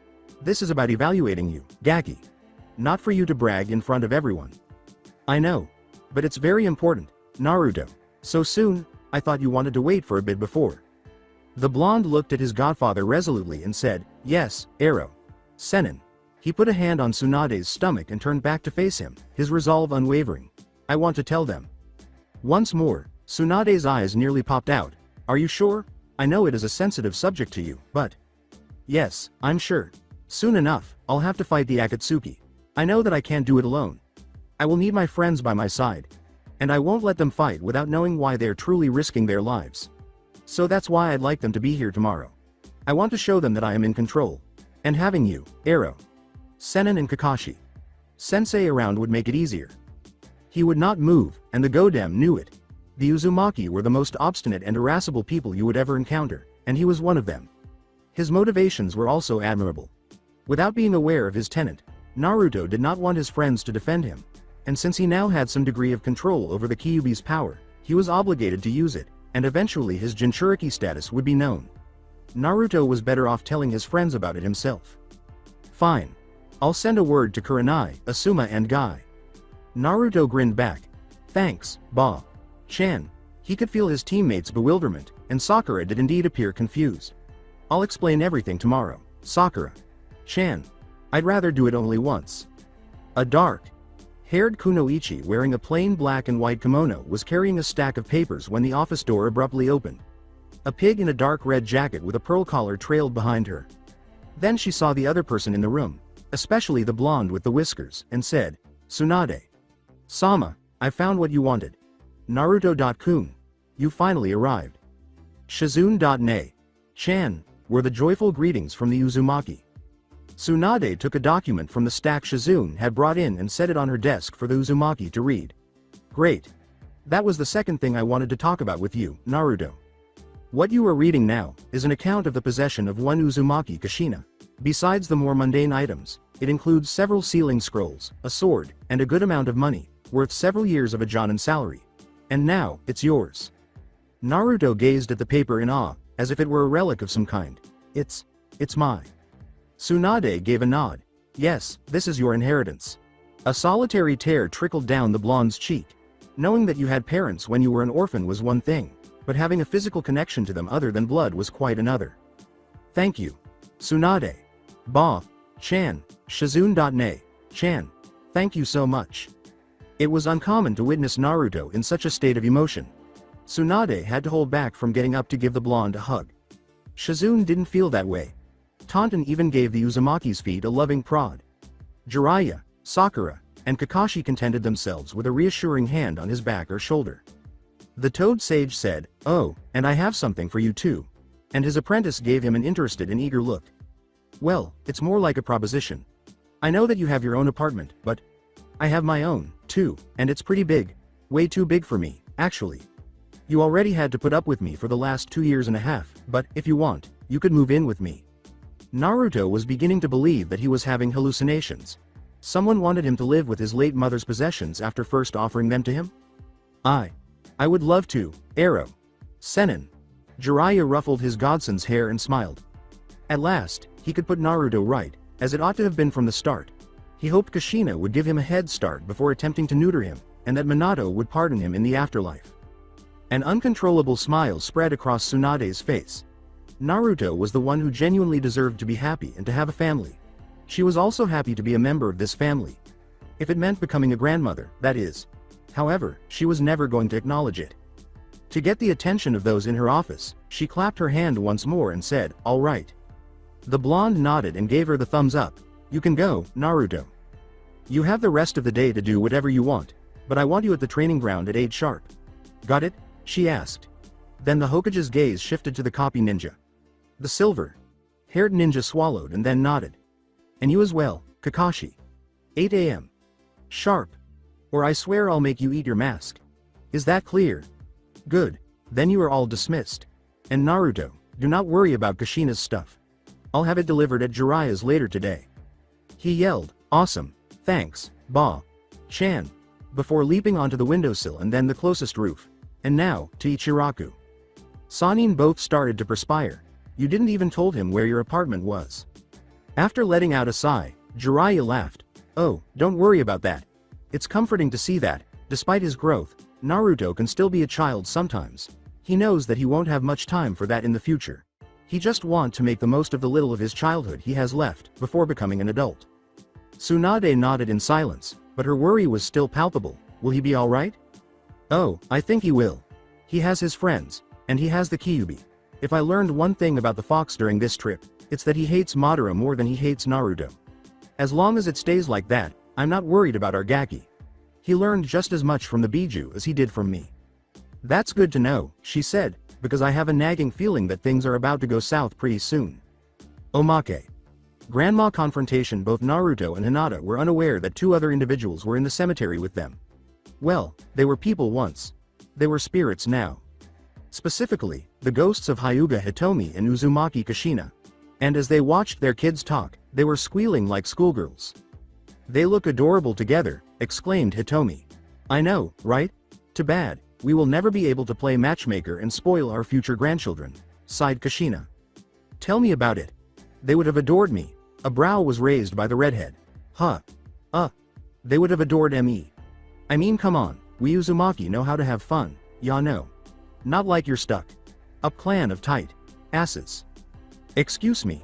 I know how to have fun, it's the elders who have sticks up their behind." "Meh. You would have scared them, with your freaky eyes. And you with your ugly hair, tomato." Kushina's eyes glinted with murderous intent. "What did you say?" Hitomi exclaimed, "Tomato, tomato, tomato," as she saw her old friend in a rage. "Y'all wanna go at it? Y'all wanna freaking go at it? That's what y'all want? I would be a super awesome grandma, believe it. They would get fat with all that stinky ramen you ate." Then, as their children were leaving the cemetery, joyfully conversing with one another, the two ghosts and the grandmother's hopeful fight broke out on their own graves. The sun was slowly rising over Konoha, and as it did, its rays were slowly creeping up people's beds and through their windows before striking their faces and waking them up. This unpleasant and unwanted circumstance, which seemed to be worse on Mondays, also befell Naruto. Fortunately for the blonde, or, sadly, if you belong to the Nara clan, Jiraiya had made him get up very early for their training. In reality, he had been denied the luxury of beginning the day with the sun for the past 2 years. The mist obscuring the Uzumaki's recollections of the day before dissipated as he opened his eyes. After gulping down 5 bowls of Ichiraku ramen, he had almost burst into tears. While traveling, he had missed it terribly. The chief and his daughter, Tuchi and Ayame, were so delighted to see their best customer again that he didn't even have to pay. After Iruka arrived, the two continued to serve the noodly dish as a way to celebrate their reunion. After that, he had headed for his former apartment before recalling that Jiraiya had extended an invitation for him to stay with him. Nevertheless, he had gone inside and had been startled, and a little repulsed, by the dense layer of dust that covered almost everything. Cleaning was a breeze thanks to a few kage bunshin and some weak wind jutsu. He had only stayed long enough to retrieve some of his most valuable belongings, including his nightcap, old goggles, a spare of his old jumpsuit, which Kurama swiftly banned him from wearing, and the photo of Team 7 taken shortly after the bell test. After that, Naruto wandered around Konoha, half looking for his godfather's apartment and half following his feet wherever they led. He made the decision to simply return and ask Tsunade after an hour and a half. He had anticipated a complete mess or even the presence of 1 or 2 interviewees, as Jiraiya liked to refer to his typical female companions. To his surprise, though, the Toad Sage's apartment was actually quite elegant and clean, even though it was clearly not used very often. The decor wasn't particularly elaborate, but it was fairly traditional. The total number of rooms was 5, 2 bedrooms, 1 bathroom, a private office, and a large living room that also housed the kitchen. In addition to wanting to be at his peak for the test against Kakashi, Naruto had gone straight to bed in order to mentally get ready for his impending revelation. The younger generation of Konoha shinobi were still unaware that he was a Jinchuriki. He no longer wanted to conceal the Sandame's law, which was still in force. Tsunade had already heard his justifications. That did not imply that Naruto was not afraid. He had put a lot of effort into making friends, and he was terrified of losing them. The Uzumaki's biggest fear remained the same despite all of his training and development. Loneliness. Although he was aware that Tsunade, Jiraiya, Shizune, and Kakashi would be by his side, he was unable to foresee how his classmates would respond. He gave a headshake. This was no time to be anxious. If not for himself, Then at least for his friends, he had to do it. Thankfully, Naruto's unpleasant thoughts were interrupted by the aroma of cooking. Later he would have to think. He needed to fill his empty stomach first and foremost. He followed the scent after taking a quick shower in the bathroom. In comparison to the Uzumaki's previous kitchen, Jiraiya's was larger and more fully furnished. Even though he was lazy, the Toad Sage was a good cook. The godfather and godson were able to enjoy comparatively delicious meals while traveling through the most untamed regions of the elemental nations because Jiraiya would purchase a lot of food and use special seals to keep it fresh. With a somber and thoughtful expression, the Sannin had already eaten and was now drinking tea. Naruto found it amusing that Jiraiya could appear to be a living example of a battle. Hardened shinobi when no one was looking, but in a combat scenario, all he could do was strike those silly kabuki poses. He sat down on the couch after serving himself a bowl of miso soup, and the older shinobi only acknowledged his godson's presence with a fleeting glance before returning to his intense staring. Naruto was becoming interested now. The blonde saw that his godfather was staring at a long bundle next to a stack of scrolls, and he was staring in the same direction. Then he recalled his gift. Naruto quickly forgot about his breakfast and leapt directly at the bundle, eager to find out what it was. The Uzumaki started to unwrap it, ignoring Jiraiya's worried expression, and only paused to gaze in wonder at the now exposed object. It was a sword. He vaguely recalled Tsunade discussing one the day before, but he was too preoccupied with admiring it at the moment to give it much thought. The weapon's blade was 3 feet long, longer than he was accustomed to seeing. Because it lacked a sheath, the blonde could see the blade's dark steel construction, which featured an odd wavy pattern that was both incredibly seductive and terrifying. The handle was adorned with a spiraling black design and wrapped in a dark red cloth. The blonde was taken aback by the sword's weight and grabbed it. In the area of Kenjutsu, Naruto had some experience. He had been informed by Jiraiya that although his clan was feared for their mastery of seals, they were also excellent swordsmen. Kushina herself was a skilled blade user. After learning this fact, Naruto begged his godfather to teach him Kenjutsu, which was regrettably one of the few shinobi arts disciplines Jiraiya was completely ignorant of. Fortunately for the blonde Jinchuriki, they met Tadawaki, a ronin and an old acquaintance of the Toad Sage, during the first year of their journey. They had first crossed paths during the Third Shinobi War, when the ex-samurai was inadvertently drawn into an Iwa vs Suna battle. Despite being the sole survivor, he was still seriously injured. Luckily, he was discovered and taken to the closest Konoha Field Hospital by Jiraiya, who at the time was on an intelligence-gathering mission. Tadawaki has since regarded the Toad Sage as a source of inspiration, and he had readily agreed to Jiraiya's request to teach his godson the fundamentals of Kenjutsu, happy to be able to at least partially repay the Sannin. The two shinobi in training and the ronin were traveling, so Naruto's sword skills lessons had not lasted long. The blonde's Kenjutsu was still a little drab, but he had still picked up the few skills Tadawaki had had time to teach him quickly. Despite his lack of skill, the blonde was aware that the sword he was holding was a magnificent weapon. Despite its beauty, the weapon had a sinister aura that only a genuine tool of death could have. "Gaki," he said, turning to look into Jiraiya's anxious eyes. "Be careful with that. If this is what I think it is." "What? It's just a sword." The Sannin was about to reply when he turned to face the wall clock. "I'll tell you later, it's a long story." With a sigh, Naruto put the sword back on the ground without bothering to re-wrap it. "We should be on our way, now. I don't think Tsunade will tolerate you being late 2 days in a row." Naruto was relieved to find that Tsunade, Shizune, Sakura, and Kakashi were the only people at Training Ground 7, which they reached just before 8 p.m. He wasn't yet comfortable facing his friends. Everyone in the room could see his inner turmoil. Jiraiya tried to console him by patting his shoulder. Tsunade and Shizune smiled reassuringly. Kakashi made his strange eye smile, and Taunton winked in a tone that seemed encouraging.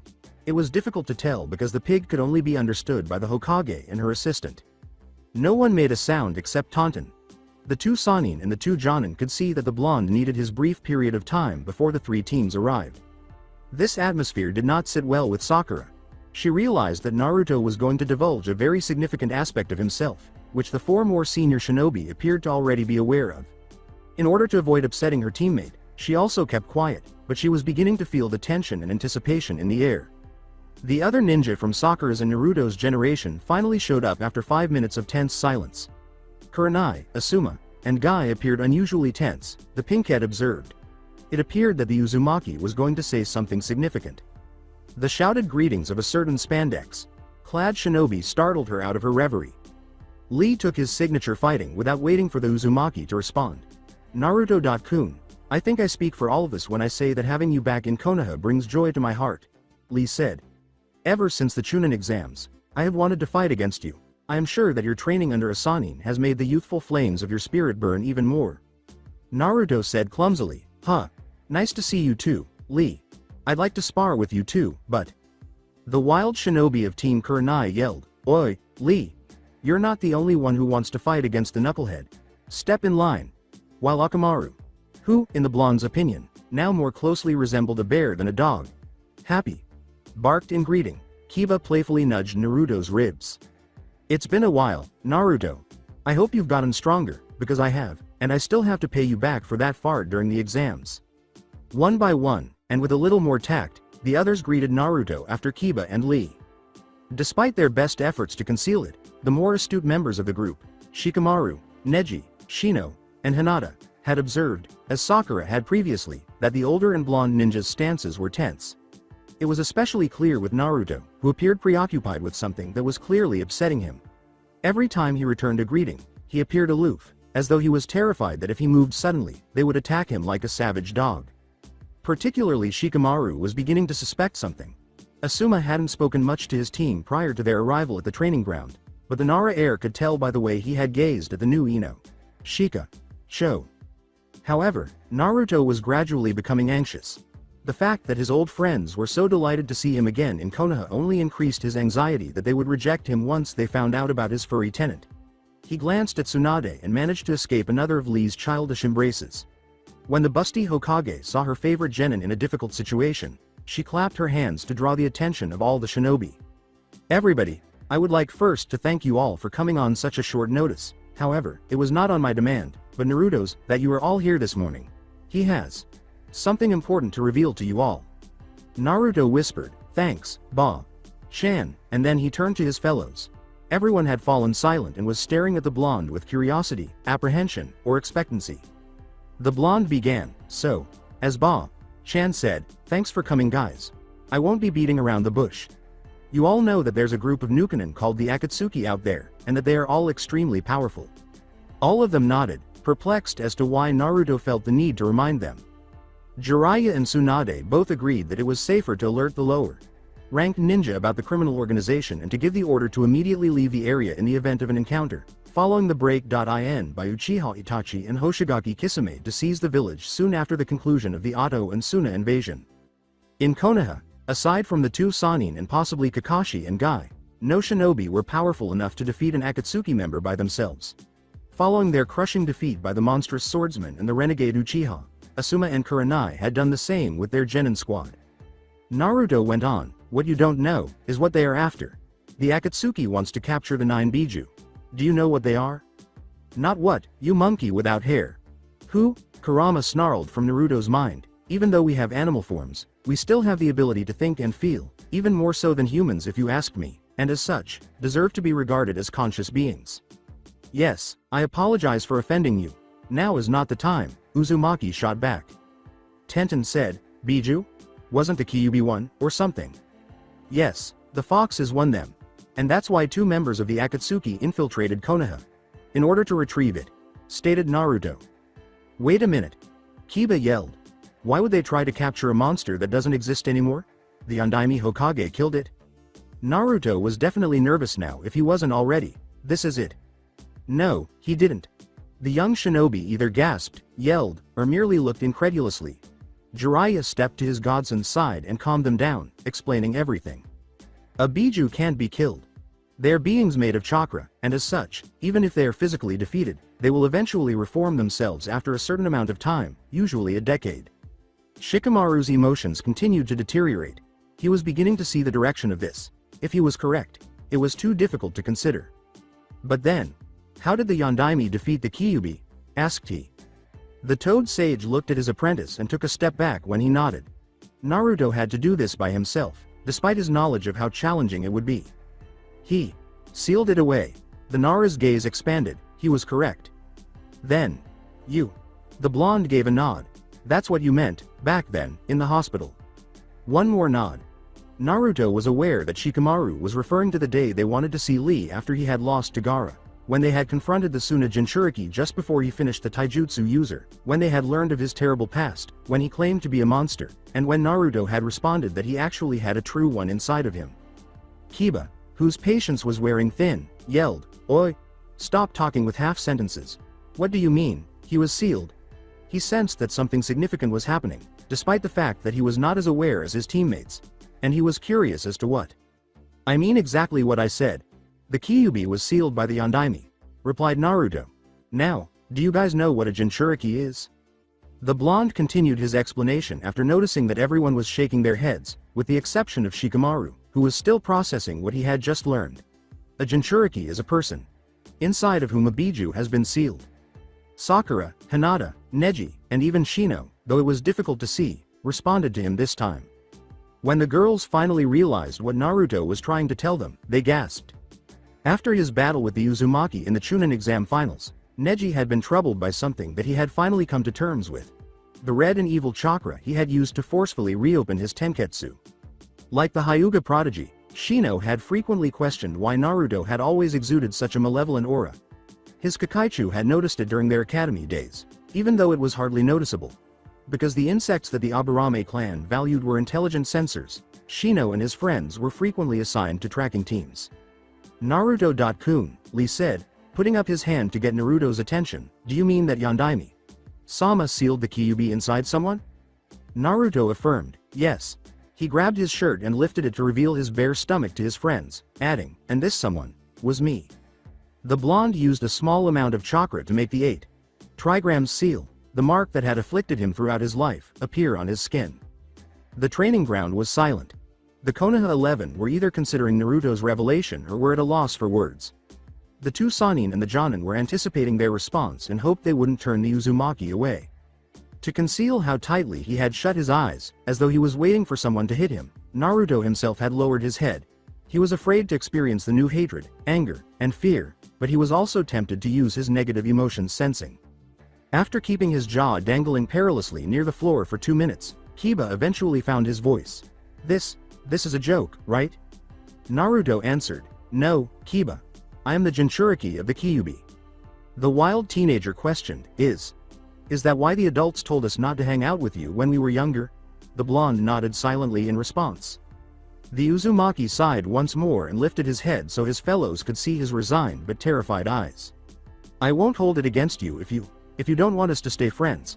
I just wanted to tell you guys what the Akatsuki were after. In a close future, it's almost certain that they will reveal themselves again, and maybe attack the village. There is a possibility that they'll kidnap one of you, just to lure me out, and I didn't want you to face those criminals without you knowing why you did it. You deserve to know the truth." Again, there were no words. The majority of the Konoha 11 were still assimilating the new information. Perhaps the most unexpected of the former Rookie 9 members broke the silence this time. Everyone heard her voice as if it were a shout of defiance, even though it was hardly more than a whisper. "It doesn't matter to me." Hinata moved forward to face Naruto directly, allowing her to see his eyes even if he attempted to conceal the pain he was experiencing. She then placed her hand on the blonde's shoulder without hesitation. "It doesn't matter to me if you have the Kyuubi sealed inside of you, Naruto-kun. I admired you from afar for a long time," she said with a grin. "And never have I saw you give in to anger or hatred, despite the way the villagers treated you. And I admired you for that. I still do. Despite everything that was thrown in your way, you still persevered. You never gave up. It inspired me. You inspired me to grow stronger and to get back up no matter what." Naruto was taken aback. It was uncommon to hear Hinata speak so confidently and for such a long time. However, her words were gradually erasing the loneliness fear. Similar to how she had cheered him up 3 years prior, before he insulted Neji. She was able to get through to him and find the ideal words to comfort him. She had 2 reassuring pools of honesty in her pale eyes. Every single word she said was true. "And, I can see in your eyes that you are afraid, genuinely afraid, of losing our trust. And this is enough proof, for me, that I can keep trusting you, Naruto-kun, like I always did," she said. The blonde was unable to resist letting his hair down a bit. At least one of his friends remained by his side despite being aware of his burden. He couldn't help but give her a hug. "Thank you, Hinata. I take back what I said yesterday. You are not awesome. You are more than awesome." However, the brunette was beginning to feel dizzy. The fact that her not.so secret crush was embracing her, added to her already waning sense of confidence after seeing Naruto looking so dejected. However, she couldn't stop the pride and joy of successfully lifting Naruto's spirits from bursting in her chest. Hinata was not alone in having unwavering faith in Naruto. This is a drag. But Hinata is right. We've known Naruto since the academy, and despite what some adults told us, I never felt endangered in his presence. Shikamaru replied. Sure, he is troublesome, but this doesn't really change anything for me. He is still good old Naruto. Lee almost hurried to face the blonde as he was about to respond. Naruto-kun. You truly are an amazing shinobi. Not only are you a genius of hard work, like myself, but you also had to keep the Kyuubi at bay your whole life. Words cannot describe the sheer youthfulness of your spirit, Naruto-kun. You truly are living the springtime of your youth. Unsurprisingly, everyone had forgotten the voice that said, I, too, do not think that Naruto is a danger to any of us. Shino, who had his eyes, or at least his glasses, fixed on the blonde container, seemed unfazed by this. Why? Because our situations are similar, if not on the same scale. I too have other beings inhabiting my body. I can thus relate in a way to our comrade. Neji interrupted, I, too, will stay by his side. Your burden is heavier than mine, Naruto. Even back when I was still convinced that the life of every being was dictated by fate, it would have been foolish of me to compare our situation. Besides, during our fight, I saw you using what I suppose is the Kyuubi's chakra. I have no reason to think that you are not able to control it. Naruto acknowledged, this is the other reason I asked you all to come, actually. I wanted to prove to all of you that I am in control. To put it shortly, the Kyuubi and I, we have a deal. A deal? Shikamaru inquired dubiously. Even from you, Naruto, striking a deal with a demon seems a bit. Jiraiya cut her off, saying, do not worry, young Nara. I had my share of doubts and fears at first, but I can assure you all that the fox is not a problem anymore. Consider him like a reluctant ally. It appeared that the rest of the Konoha 11's concerns were allayed by the assurance of a Sannin. Kiba, who had been totally unprepared for Naruto's revelation, was now announcing that the blonde would eventually kick his ass even though he had a Bijuu's chakra at his disposal. Tenten, Choji, and Ino soon joined him. But Sakura remained in the rear. On the contrary, she had no fear of her teammate. She was more aware than the majority of their classmates that Naruto would never voluntarily consent to being used as a puppet by the Kyuubi. But when she found out that the Uzumaki was carrying such a weight and, at the same time, such power, she felt abandoned once more. Sakura was aware that she was the weakest of the three when Team 7 was still whole. Naruto had an incomparable will of steel and was developing at an amazing rate, while Sasuke was a genius who was endowed with the dreaded Sharingan. The only things the Pinkette possessed were her extraordinary chakra control, her mastery of the 3 Academy Jutsu, and her booksmart, which were rarely helpful in combat. Sakura sought the assistance of Tsunade, the final Sannin, after Sasuke went rogue to join Orochimaru and Jiraiya took Naruto as an apprentice. The Haruno was able to improve her physical appearance, hone her fundamental abilities, and become a skilled medic. Nin thanks to the Slug Princess's rigorous training program. In her mind, Sakura was pleased with her development, finally walking with her 2 errant teammates. Now that she knew Naruto was a Jinchuriki, however, she felt a little desperate. How was she going to catch up to him now? Additionally, Konoha's most dangerous traitor was now training Sasuke, who was already a formidable ninja before departing. Would it ever be possible to compare her to her teammates? I shouldn't feel that way, she reasoned. Since Naruto puts a lot of effort into achieving his goals, it is no surprise that he is growing stronger. Knowing him, however, he will injure himself in the process of becoming Hokage. I'll be there to help him get better. Sasuke-kun, too. Perhaps Sasuke-kun's spirit can be healed by Naruto and me. I might be able to mend his heart if, when we retrieve him. Just as Tsunade chose to speak, Sakura joined her allies around Naruto with a renewed sense of resolve. Alright. I am glad that the new generation is less biased than the old one. However, there is still a test that Naruto and Sakura need to pass, and I believe that you wanted to prove to your friends that you could use the fox's chakra without losing control, Gaki. She said sheepishly, oh, yeah, right, I almost forgot. He walked confidently towards the 3 wooden posts. Sakura in tow, the exact spot where they had become Team 7, letting go of Hinata, whom he had held in his arms the entire time, much to her chagrin. Kakashi had been paying close attention to everything that had been said the entire time, as he appeared to be reading his notorious book. He wanted to know exactly how Naruto was going to show off his chakra mastery of the Kyuubi. That would be best accomplished in a fight. Hold on a second. The silver-haired Jonin called tentatively, huh? Naruto? You don't plan on using a Bijuu's power on your dear teacher, right? By no means did Kakashi believe he was incapable of defeating his pupil. However, one could never be too cautious when dealing with the Uzumaki. The blonde's wolfish grin did nothing to ease his concerns. Come on, Kakashi. Sensei. I did say that I forgave, but did not forget, right? I'll go easy on you, I promise. And I never break a promise, ya know. Even though Kakashi intended to correct Naruto's arrogance immediately, he could still feel a tiny drop of perspiration forming on his forehead. The copy ninja closed his Icha and faced his student, unsure whether to use his Sharingan immediately or to wait and observe his former student's fighting techniques. Naruto abruptly interrupted him by raising his hand just as he was about to explain the test's rules. After saying, "Wait, Kakashi. Sensei, I forgot something," he pulled something out of his pouch, and to the surprise of the silver-haired shinobi, it turned out to be a green book. It nearly appeared as though. Nah. Naruto. Is that what I think it is? Yep, the blonde said with a smile. This is Icha Tactics. It's the sequel that's not even available in stores yet. The Jonin asked incredulously, is that for me? Well, yeah, I know you are a fan, and this one is probably the best of the series. The best, really? Kakashi asked, raising the only eyebrow he showed. How could you possibly know that this one is the best? Huh. Naruto appeared sheepish and a little embarrassed, judging by the way he was rubbing the back of his head, blushing, and turning his head away from everyone. I may or may not have read it, along with the rest of the other novels. But it was only proof reading. Kakashi was taken aback. He whispered, lowering his head to conceal his eye. Everyone could see the slow tears of pride streaming down his lone eye as he raised his head once more and asked, not only have you read the Icha series, but you are giving me the newest book before his official release. You know how to make a sensei proud, Naruto. No one anticipated what happened next. With the exception of Iruka, the Sandaime, Kakashi, and Jiraiya, the Uzumaki never received genuine praise throughout his life. As a result, he began to value any compliments he received.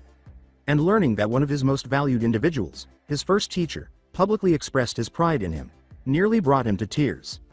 Kakashi. Sensei. Naruto. Kakashi. Sensei. Naruto. To the embarrassment of Tsunade, Shizune, Sakura, Tenten, and Neji, the morbid awe of Shikamaru, Choji, Ino, Shino, and Kiba, and the tearful delight of Guy, Lee, and, surprisingly, Hinata, Naruto and Kakashi hurried to embrace as if their lives depended on it. Tsunade yelled, "What? What the fuck?" and gestured to the two porn readers. "You corrupted Naruto, didn't you?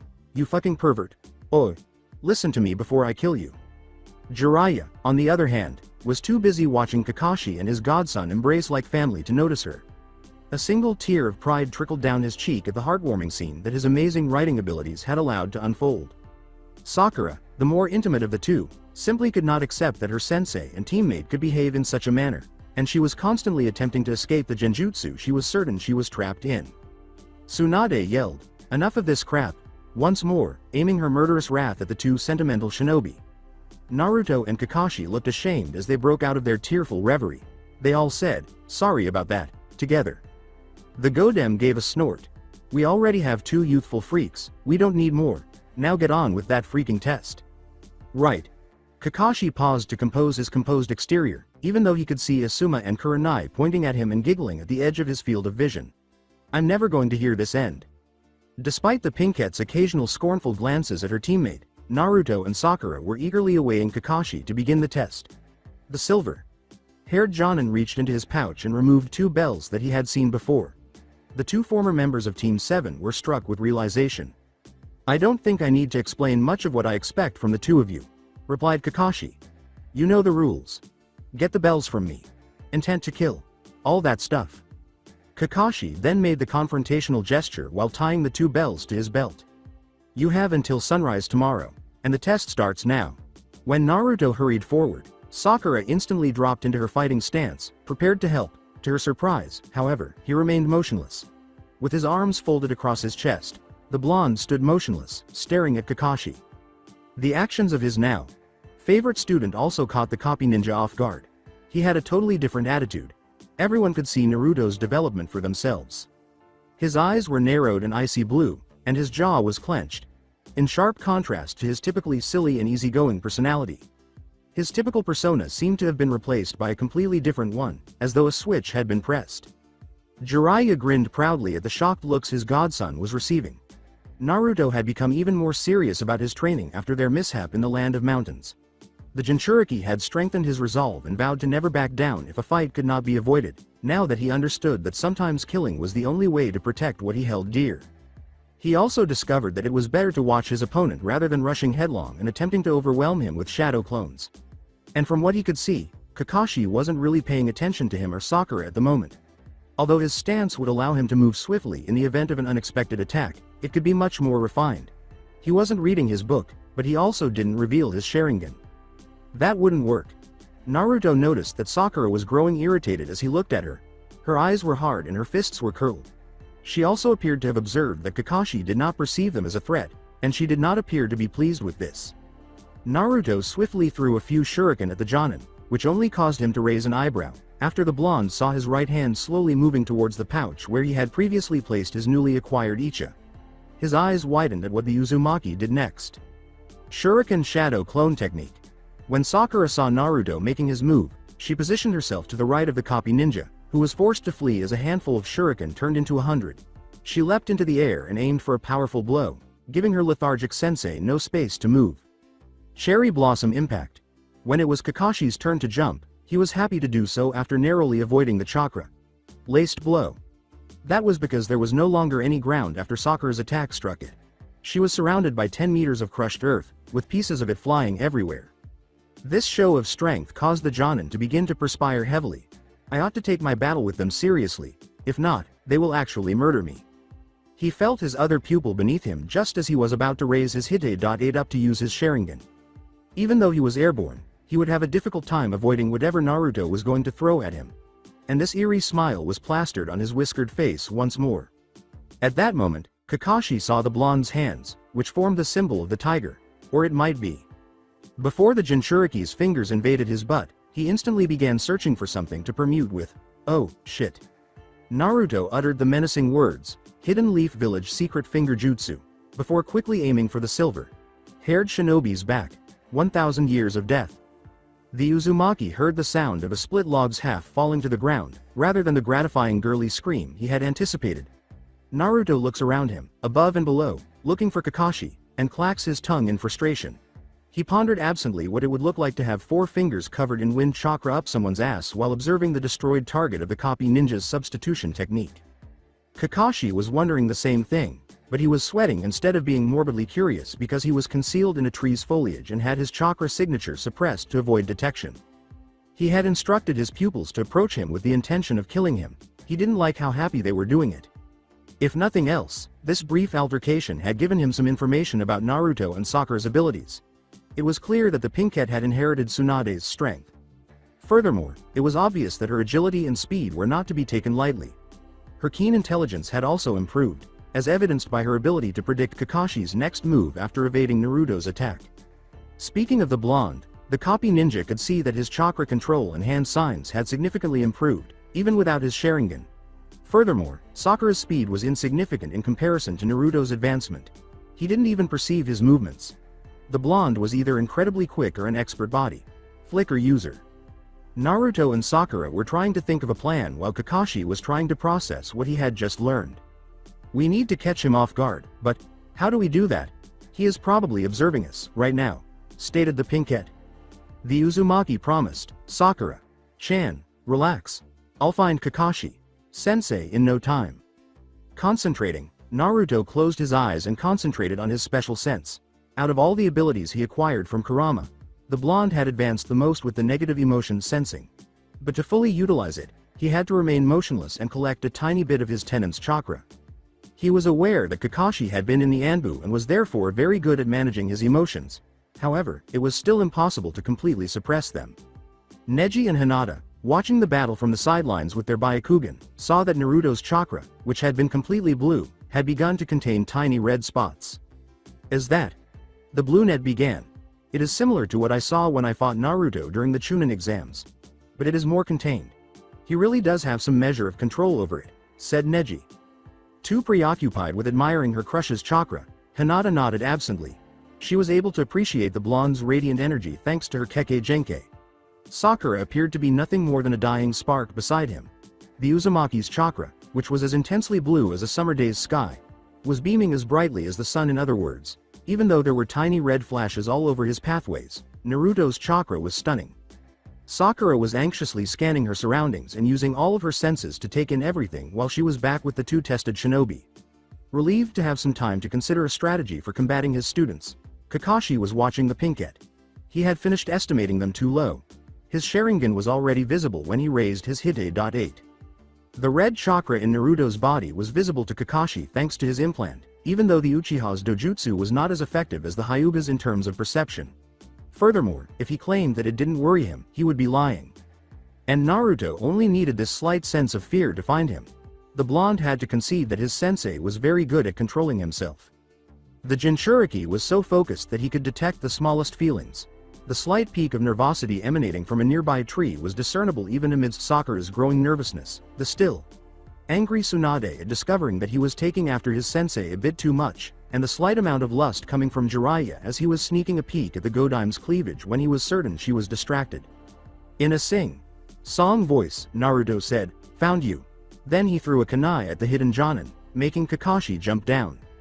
Kakashi questioned, "I know you are not a censor, so how did you find me?" Sakura was also perplexed as to how her blonde, previously unobservant teammate had been able to spot a ninja with the copy ninja's level of skill so fast. "That's one of the perks that I got from the giant furball. I can sense negative emotions like hatred, anger, murderous intent, fear or lust. If I am concentrating exclusively on my sensing ability, even someone who went though Anbu training, like you sensei, won't be able to hide from me," stated Naruto. "I see. Thus, stealth is impossible," the silver-haired Jonin thought. "We've only just started, and I didn't think he would have developed this much." Sakura also made remarkable progress. "If this continues like that, they might be able to defeat me. However, I can't allow them to surpass their sensei just yet, can I? I must admit, you both surprised me, and since I can't hide from Naruto, I guess I can't hold back any longer." The Uzumaki grinned and said, "I hoped you would say that, Kakashi. Sensei. Prepare yourself for some serious ass-whooping." Sakura screamed, her fists trembling with excitement, "It's my chance to pay you back for all those meetings you were late for, sensei." The copy ninja laughed at the eagerness of his students. It was reassuring to see that some things remained the same, despite his excitement at seeing their strength. With a barely noticeable nod, Sakura and Naruto sprang forward, choosing instead to overpower Kakashi. The former Anbu captain chose to separate the two because he realized it would be foolish to confront them directly. He sent a shadow clone he had made to battle Sakura. The clone could easily avoid the Pinkette since she was the slowest of the Haruno and Uzumaki. Additionally, he anticipated that his fight with Naruto would culminate in a ninjutsu showdown. Although his clone would be able to perform a few techniques, its limited chakra reserves meant that, in comparison to the Jinchuriki, Kakashi felt that facing his sensei's son directly was the better course of action. The blonde couldn't help but smirk when he caught a glimpse of his teammate being repelled by a copy of the copycat. Although he enjoyed fighting with Sakura, a tiny part of him was excited about the possibility of facing his sensei directly. Naruto launched an attack on Kakashi's face right away, but it was quickly and easily sidestepped. When the blonde squatted swiftly and kicked the older man in the legs with a swiping motion, the Jonin attempted to chop at his pupil's neck but failed. Taking advantage of his Sharingan's acute perception, Kakashi jumped to avoid the attack and used his own kunai to deflect Naruto's shuriken. The blonde decided to add some spice and called forth a single shadow clone. They simultaneously fired their jutsu after going through a different set of hand signals. Wind style. Great breakthrough. Fire style. Great fireball technique. When the two methods were combined, the silver-haired Jonin was subjected to a blazing conflagration. Because of the blazing fire he made, Naruto had to protect his eyes from the incandescent light. Only blackened earth and scorched grass were visible when the flames subsided a short while later. No trace of Kakashi at all. Alarm bells rang in the Jinchuriki's mind, and he immediately leapt several feet back, narrowly avoiding the two hands protruding from the ground that attempted to grasp his ankles, feeling the slight uneasiness that came from his negative emotion sensing when he detected a small amount of killing intent. "I'm glad I know the hidden mole technique because I would have had to use Kamui otherwise, and I haven't mastered it completely yet," Kakashi thought as he emerged into the open. So, he can use both fire and wind, and he can combine both elements with a clone because of his vast chakra pool. Let's see what else he has planned. Taking the initiative in their taijutsu battle this time, Kakashi hurried his blonde pupil after thinking that Sakura struggled to even get close to striking her sensei's clone at the same moment. He continued to be defensive, exerting every ounce of energy to avoid her terrible blow. With every missed punch, the Pinkette's frustration increased. Despite her extensive training, she was still too slow to touch Kakashi. In order to dispel the clone and assist Naruto in facing the real Jonin, she had initially attempted to capture the silver-haired man inside a genjutsu, knowing that he was still far superior to her in direct combat. But his Sharingan had made it easy for him to see through it. She was an expert in medical ninjutsu. Naturally, she was proud of her abilities as a medic.nin, but at the moment, she wished she had her teammates' offensive strategies. Sakura was now limited to attempting to strike him. Naruto was not unaware of this. Apart from the mounting annoyance, which he could easily sense, he was watching his teammate. Kakashi gave him a kick to the stomach for this fleeting moment of distraction. The copy ninja berated Naruto, saying, "Looking out for your comrade is commendable, but not if it distracts you so easily." The blonde snarled back, "I'll show you something distracting, sensei." He called, "Wind style. Divine wind," as the sign quickly formed. Kakashi was the target of multiple tiny tornadoes created by a strong wind gust. The Jonin did not escape the minor cuts on his arms, but he was able to avoid coming into direct contact with the cyclones. Using a different jutsu, the former Anbu captain replicated fire style, Phoenix Sage fire technique. Using his chakra, Kakashi directed a flurry of tiny fireballs that he had ejected from his mouth to enclose Naruto and block off any potential escape routes.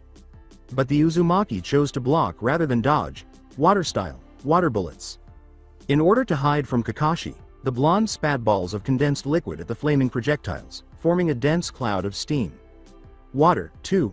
Oh no. If he keeps doing this, Naruto will quickly overtake me. The silver-haired ninja thought, he's actually Sensei's son. Even with his Sharingan, he was unable to see through the steam because it was infused with the colliding jutsu's chakra. He continued to brace himself, fully anticipating that Naruto would exploit the circumstance to surprise him. And he did.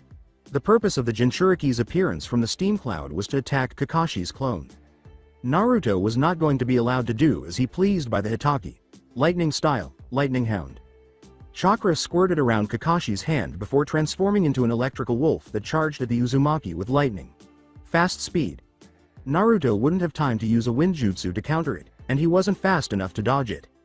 As he invoked Kurama's chakra to protect himself from Kakashi's lightning hound, his eyes turned red, his pupils became slits, his whiskers became marks, his lips and the outline of his eyes darkened, his hair became wilder, his nails became claws, and his teeth became fangs. As the chakra of the nine tails was released, a shockwave was created around his body by the appearance of the crimson cloak. Consequently, the wolf dissipated and the chakra supporting Kakashi's clone was disrupted, thereby dispelling it. The shinobi from Cyclops began to perspire. Even when controlled, the fox's power was radiating enough intent to kill to choke a normal shinobi. From their vantage point, Team Asuma members Kurenai and Guy, who were observing the battle from the sidelines, could also sense the evil chakra. It was beginning to frighten the younger ninja. Knowing that Naruto could use the Kyuubi's chakra was one thing. Seeing it in action was something else entirely. With trepidation, Ino said, "We're sure that he is in control, right?" "Oh, yes he is. Naruto can withstand much more than that. He is only using 3 tails worth of power here," Jiraiya confidently replied. Hinata asserted resolutely, "Naruto-kun told us that he could control it, and he is not a liar. I trust him." The Toad Sage concurred, saying, "And you were right, little missy. There's nothing to fear." The most intimate of Naruto's allies, Sakura, was trembling. This is what he can do. This is beyond comparison. Furthermore, Sasuke is most likely at his current level of strength. Her teammates deeper than normal laugh cut through her gloomy train of thought. Naruto laughed huskily, "Damn, Kakashi. Sensei, you're not holding back on me." When the Jonin looked at his student, he had to fight the urge to shiver. The air around the blonde was heavy with the density of his chakra cloak, and his savage grin and red eyes were unforgiving. Such aura. Naruto may surpass Minato Sensei if he is truly able to control the Kyuubi. However, wasn't that what he desired? To provide Naruto with sufficient strength to defend the village and himself. Crouching in a feral stance with claws ready, the Jinchuriki swore, "Brace yourself, Kakashi. Sensei, I'm coming." Naruto's movements would be invisible to the copy ninja if it weren't for his Sharingan. Furthermore, he could only see a red blur despite it. In addition to having to contend with Naruto's increased speed and strength, he also had to pay attention to the 3 chakra tails that were thrashing or attempting to stab him. In order to keep up with the Jinchuriki, Kakashi had to open the first celestial gate, which left him stunned. As evidenced by the multiple scratches and the burned mark on Kakashi's uniform, Naruto was still able to graze him even at that point. Eventually, one of the tails struck the copy ninja in the chest, causing it to falter. Naruto took advantage of that by forming a Rasengan and attacking his sensei's chest with it. He grinned before letting out a loud growl. There was a heap of rumbles on the floor. It was far too close. He nearly got me. Kakashi thought wearily, I would be out like a light if I didn't pull out that substitution in time. He was getting a little tired. His meager chakra reserves were insufficient to match an Uzumaki's. However, he could see that Naruto was beginning to feel the effects of the 9 tails chakra. His cloak's 3 tails had vanished, leaving him surrounded by a frenzied red chakra shroud. He was perspiring a little and the blonde was having trouble breathing. It appears that this test won't go on for very long.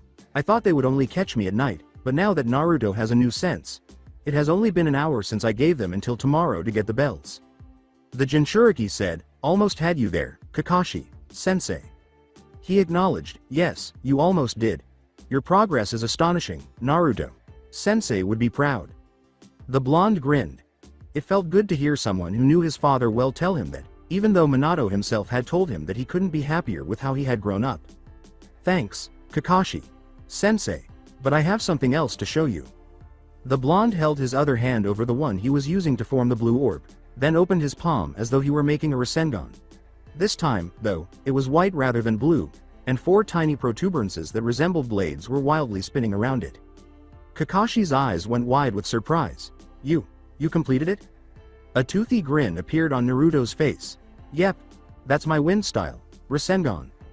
The copy ninja gazed in wonder at the white orb. What Jiraiya, the Yondaime, and himself were unable to achieve, Naruto did. He had given the Rasengan a new dimension. How? The blonde clarified, well, I used my shadow clones, at first. I would form the Rasengan, and the clone would add the wind chakra. But, like with the basic one, I trained to do it alone. I still need my 2 hands to stabilize it, but I can pull it off. Odd would be an understatement to describe Kakashi's feelings. Shadow clones. Of course. Instead of doing everything by himself at once, he can concentrate on each task independently with them. And he accomplished it without the use of a clone. What sort of training did you give your apprentice, Jiraiya? Sama? It hurts my pride as a sensei to admit it, but, Naruto, you might have already surpassed me. The blonde's smile widened and his eyes brightened. If he wasn't sure that Tsunade wouldn't tolerate any more guy-like antics, he would have run and given his teacher another hug. Sakura had witnessed their altercation, and he was now positive that she was outclassed. She was irritated by Naruto's advancement, which bothered her, but she was powerless to stop it. Similar to their entrance into the Chunin exams 3 years prior, she felt as though she would drag them down. That thought was petty on her part. She knew. She still believed, however, that she was unable to meet her teammates' expectations. Kakashi was one of the best Jonin in Konoha, Naruto was extremely strong, and Sasuke was likely just as strong as he was. Furthermore, their sensei recently acknowledged that Naruto was poised to overtake him. Sakura rejoiced for him. However, she also had the impression that a gap was gradually widening between them. She wouldn't dwell on it, though. Senju Tsunade, the Godem Hokage, had her as an apprentice. She was not going to give up. She would catch up to them, no matter how long it took. They still had bells to fetch at the moment. Leveraging Kakashi's awe at the wind powered Rasengan, she sprang at him, her arm extended toward the 2 silvery spheres. Sadly, Kakashi was still agile enough to sidestep and remove the bells from the Pinkette's grasp in spite of his weariness. He had to turn his back on Naruto in order to accomplish this, though. The blonde, who never wastes a chance, ran in the direction of his sensei and chose to use this method to conclude the test. After shouting, "Gravity concentration technique," he slammed his hand between Kakashi's shoulders, before aiming for the Jonin's arms and legs. A ceiling array spread out on his back. The Hitaki's limbs felt 10 times heavier than they had previously.